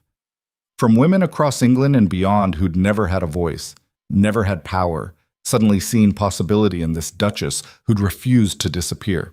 "You're becoming a symbol," Beatrice said one afternoon, sorting through the latest batch of correspondence while Elara nursed Catherine. "Not just to the reform movement, to women everywhere who've been told to be quiet and accept their lot. I didn't ask to be a symbol. Symbols never do. But here you are anyway." B held up a letter. "This one's from a factory worker in Manchester. She started an education circle with her co-workers, teaching each other to read and write. Says you inspired her to fight for something better." Elara felt the weight of that responsibility settle on her shoulders alongside the weight of her daughter. "What if I fail them? What if everything we've built collapses?" "Then you'll build it again. That's what you do." B smiled. "That's what you've always done." Spring turned to summer. Catherine grew from a red-faced newborn into a baby with her mother's determination and her father's intensity. The schools thrived, enrollment expanding faster than they could manage. Rowan threw himself into the work with single-minded focus, learning from the organizers, supporting without controlling, slowly earning the respect of people who had every reason to distrust aristocracy. And slowly, painfully, Elara and Rowan rebuilt what had been shattered between them. Not the same marriage they'd started with, that had been built on obligation and fear and the ghost of Catherine hanging between them. This was something newer, harder won, built on daily choices to trust, to communicate, to work as partners instead of adversaries. It wasn't always easy. Old patterns surfaced during arguments. Rowan would slip into making decisions unilaterally, then catch himself and apologize. Elara would armor herself against vulnerability, then force herself to open up anyway. They fought and reconciled and fought again, learning each other's rhythms, building trust brick by careful brick. 6 months after Catherine's birth, Elara moved back to Northmere Hall, not as a surrender, as a choice. "Are you certain?" Beatrice asked, helping supervise the packing. "You've built a life independent of him. You don't need to go back." "I'm not going back. I'm going forward." Elara settled Catherine against her shoulder, feeling the solid weight of her daughter. "We're building something together now. Real partnership that requires actually living in the same house. And if he reverts, if the aristocrat underneath comes roaring back, then I leave again. But I think—" She paused, searching for the right words. "I think he's actually changed. Not perfectly, not completely, but enough that it's worth the risk." Northmere Hall had changed in her absence. Rowan had dismissed most of the staff who'd served under Catherine, including Mrs. Crawford with her endless comparisons and thinly veiled contempt. The new household ran differently, less obsessed with tradition, more focused on efficiency and humanity. The portraits of Catherine still hung in the gallery, but they'd been joined by other art, landscapes, modern pieces, evidence that the house was moving forward instead of remaining a shrine to the past. "Welcome home," Rowan said when Elara arrived, and for the first time it actually felt like a welcome instead of an obligation. That night, after Catherine was settled in the nursery and the household had quieted, Elara found Rowan in his study. Not hiding, not drinking himself numb, just working on foundation accounts, his reading glasses perched on his nose in a way that made him look almost scholarly. "Join me?" he asked, looking up. She settled into the chair across from his desk, the familiarity of the space overlaid with new meaning. "We need to talk." His expression shuddered slightly. "That rarely means anything good. It means we need to actually discuss where we are, what we're doing, what we want this marriage to be." She folded her hands in her lap, choosing words carefully. "We've been in survival mode for months, fighting external battles, but we haven't really addressed what's between us. I thought we were building trust. We are, but trust isn't the same as intimacy. We're partners in revolution, co-parents to Catherine, allies against the aristocracy. But are we actually married? Actually in love? Or just united by circumstance and shared enemies?" Rowan set down his pen, removed his glasses. What do you want us to be? I asked you first. Coward, he said, but there was affection in it. Practical, she corrected. I've been wrong about what I wanted before. Thought I wanted acceptance in aristocratic society. Thought I wanted a marriage built on obligation. I'm not making the same mistake of assuming. He came around the desk, settled into the chair beside hers instead of across from her. Close enough to touch, far enough to maintain space if needed. I want, he said slowly, to be your husband in every sense. Not just legally, not just as co-parent or partner. I want intimacy, connection, the kind of marriage where we know each other so thoroughly that words aren't always necessary. We're not there yet. No, but we could be, if we're both willing to try. Elara looked at him, really looked, saw the man he'd become in the aftermath of scandal and loss, still flawed, still capable of mistakes, but no longer hiding behind ice and control, no longer governed entirely by fear. I want that too, she admitted, but I need you to understand something, Rowan. I will never be Catherine. I will never be the kind of wife who stays quiet when you make mistakes, who defers to your judgment, who accepts your decisions without question. I know. Do you? Because that's what destroyed your first marriage, not her fragility. Your need to control everything, to protect her from reality even when reality was what she needed to face. She leaned forward, holding his gaze. I won't let you do that to me. To us. If we're going to make this real, you have to accept that I'm your equal, not your dependent, not your responsibility. You're equal. I'm trying to accept that every day I try. Trying isn't enough. You have to succeed consistently, not perfectly. I don't expect perfection, but consistently enough that I can trust you won't revert the moment things get difficult. What would success look like to you?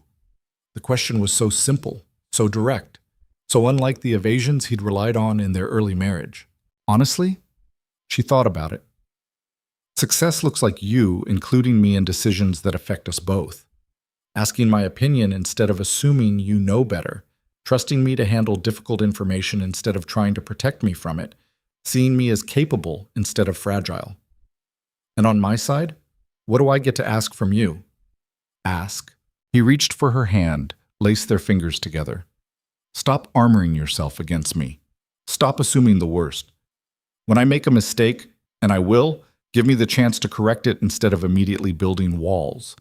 His thumb traced patterns on her palm. Let me in, Elara. Actually, let me in. The way you let Beatrice in. The way you let the organizers in. The way you let everyone but me in. The accusation stung because it was true. She'd learned to trust allies and friends, and even strangers with her plans, her hopes, her vulnerabilities. But with Rowan, she still held something back, still waited for betrayal. That's fair, she admitted. I've been punishing you for past mistakes, instead of giving you room to prove you've changed. Have I? Changed enough? Changed? I don't know yet, but I'm willing to find out. She squeezed his hand. No more separate bedrooms. No more holding back. We're either doing this, building a real marriage, or we're not. I'm doing this. His free hand cupped her face, thumb brushing her cheekbone. Whatever it takes, however long it takes. Then prove it, starting now. He kissed her, slow and deep and full of promises neither was certain they could keep. But they were trying, daily, imperfectly, desperately trying. They made love that night in his bed, their bed, with a tenderness edged in desperation, learning each other's bodies again after months of distance, finding rhythms that were new and strange and somehow right. Afterward, wrapped in sheets and each other, Rowan's hand resting on the slight softness of her belly, where Catherine had grown, they talked until dawn. About Catherine the First and the guilt that still haunted him, about her father's betrayal and the grief she still carried, about their daughter sleeping in the nursery and the world they wanted to build for her, about their marriage and whether love was enough when trust had been so thoroughly damaged. I think, Elara said as sunlight crept through the windows, that love isn't enough by itself, but love plus action, love plus daily choice, love plus the willingness to keep trying even when it's hard. Maybe that's everything. Then I choose you. Every day. Even when it's hard. Especially when it's hard. Rowan pulled her closer. Does that count? Ask me again in a year. then 5 years, then 20. She kissed his shoulder. Keep choosing me that long, and I'll believe you mean it. Challenge accepted. The aristocracy never fully forgave them. Eleanor Ashbourne maintained her distance, communicating through lawyers and formal correspondence, refusing to acknowledge her granddaughter's existence. The scandal sheets continued to snipe. Invitations to the most prestigious events remained conspicuously absent, but other invitations arrived to speak at suffragist meetings, to advise progressive politicians, to help expand the education initiative to other cities. Elara and Rowan became unlikely figureheads for reform movements they'd never sought to lead.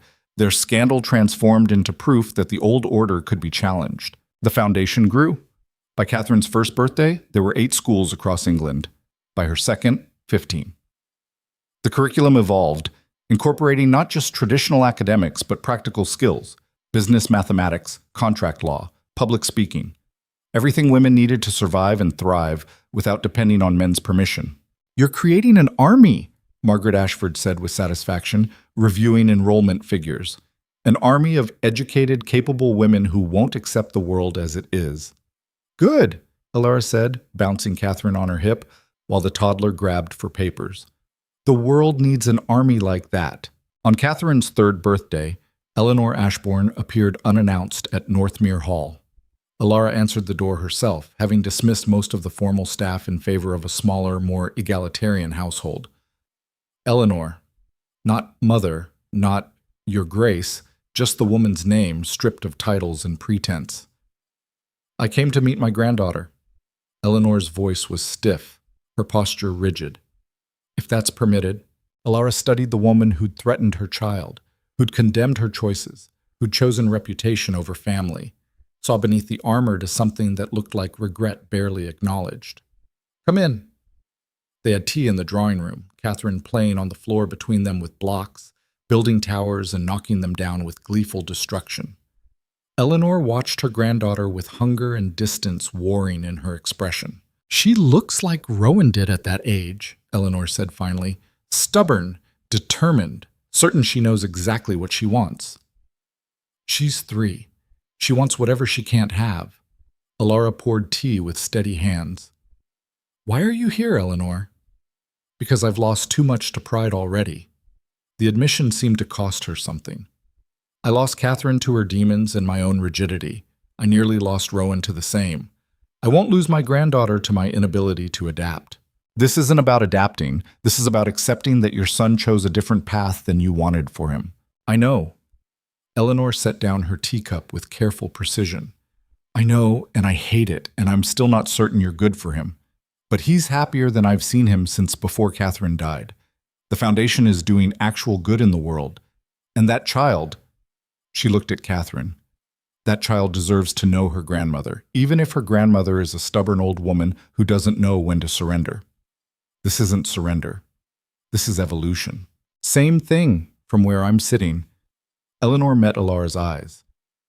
I'm asking for a chance, not to undermine you, not to poison Catherine against her parents' choices, just to be part of their lives, on your terms. Elara thought about grudges and forgiveness, about the cost of holding on to anger versus the risk of trusting again. Thought about Catherine growing up knowing only one grandmother because the other had been too proud to bend. Our terms are simple, she said finally. You respect our decisions as parents. You support the foundation or at least stop actively undermining it. You treat me as Rowan's equal partner, not as the woman who stole him from his proper life. Those are significant terms. They're basic human decency. If you can't manage that, then we have nothing more to discuss. Eleanor was quiet for a long moment, watching Catherine stack blocks higher and higher.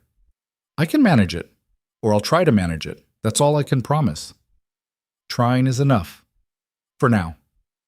Elara stood, scooped up Catherine before she could knock over her tower.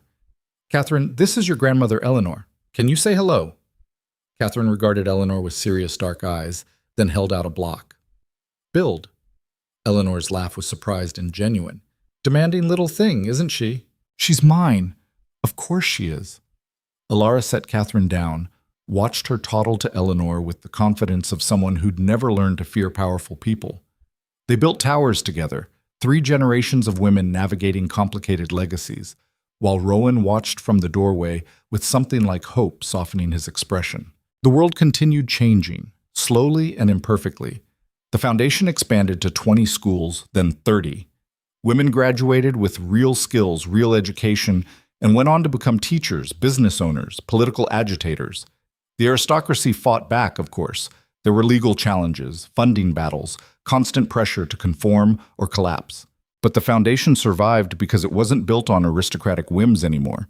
It was built on the determination of women who'd been told they couldn't, shouldn't, wouldn't, and had decided to prove everyone wrong. Elara and Rowan fought their own battles too, learning to communicate instead of assume, to trust instead of protect, to be partners instead of adversaries united by obligation.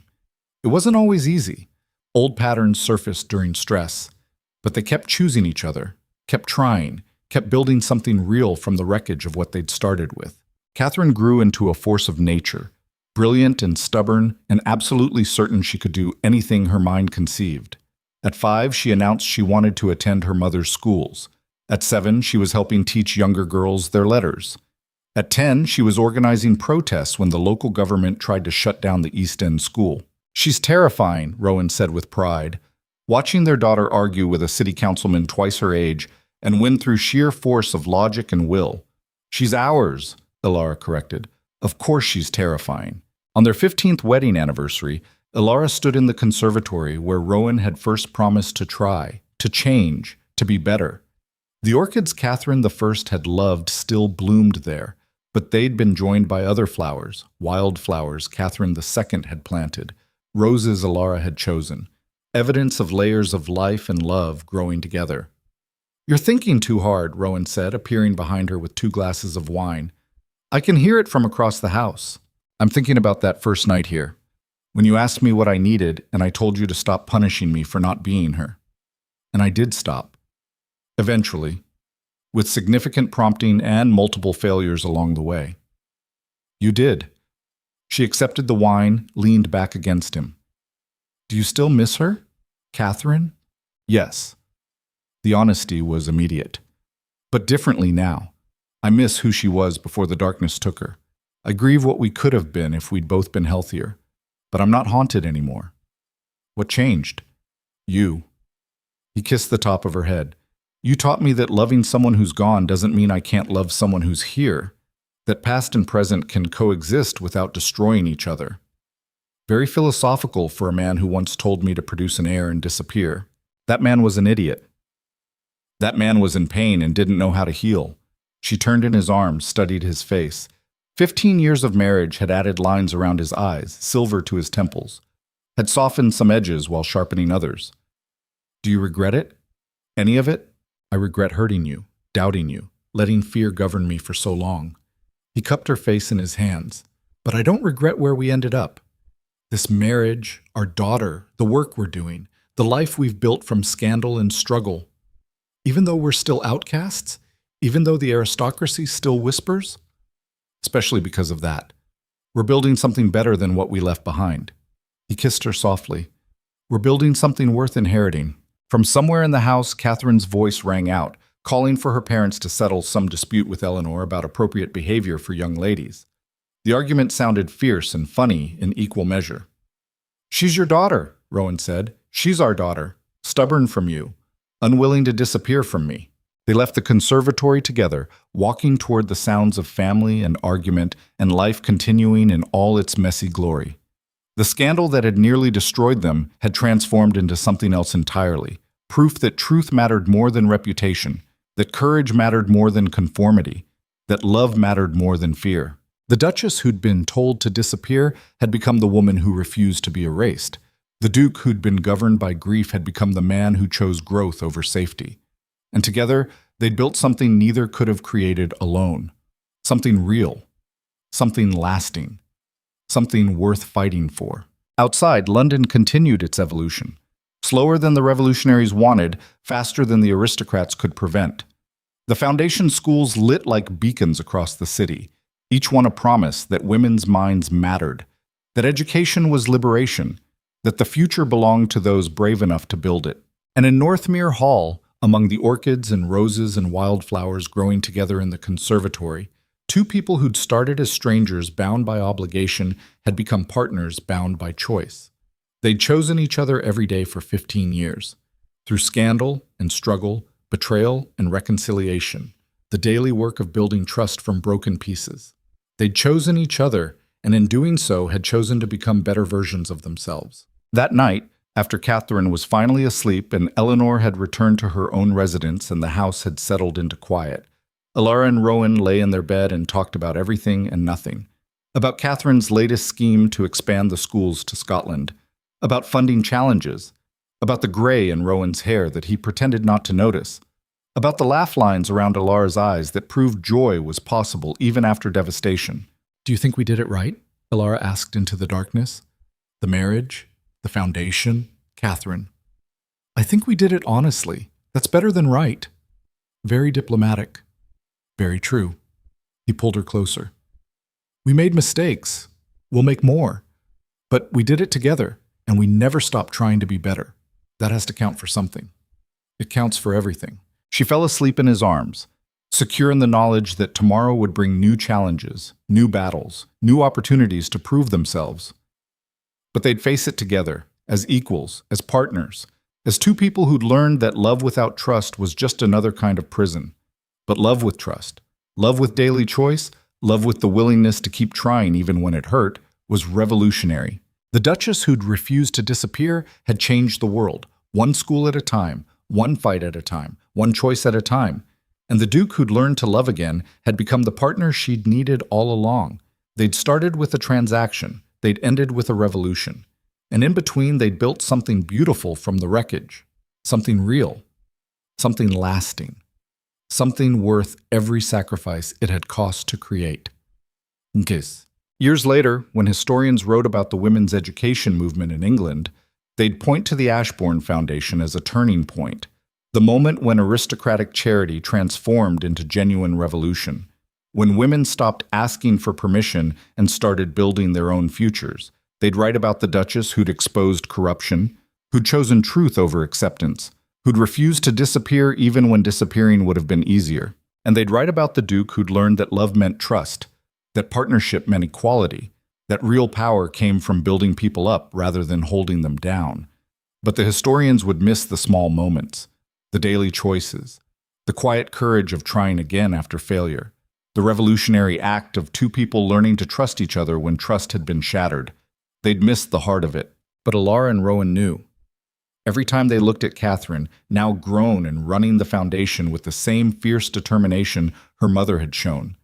Every time they walked through the conservatory where Catherine's orchids bloomed alongside Elara's roses. Every time they chose each other, still, after all these years. They knew what they'd built. Not perfection, but something real. And in a world built on beautiful lies, reality was the most revolutionary thing of all.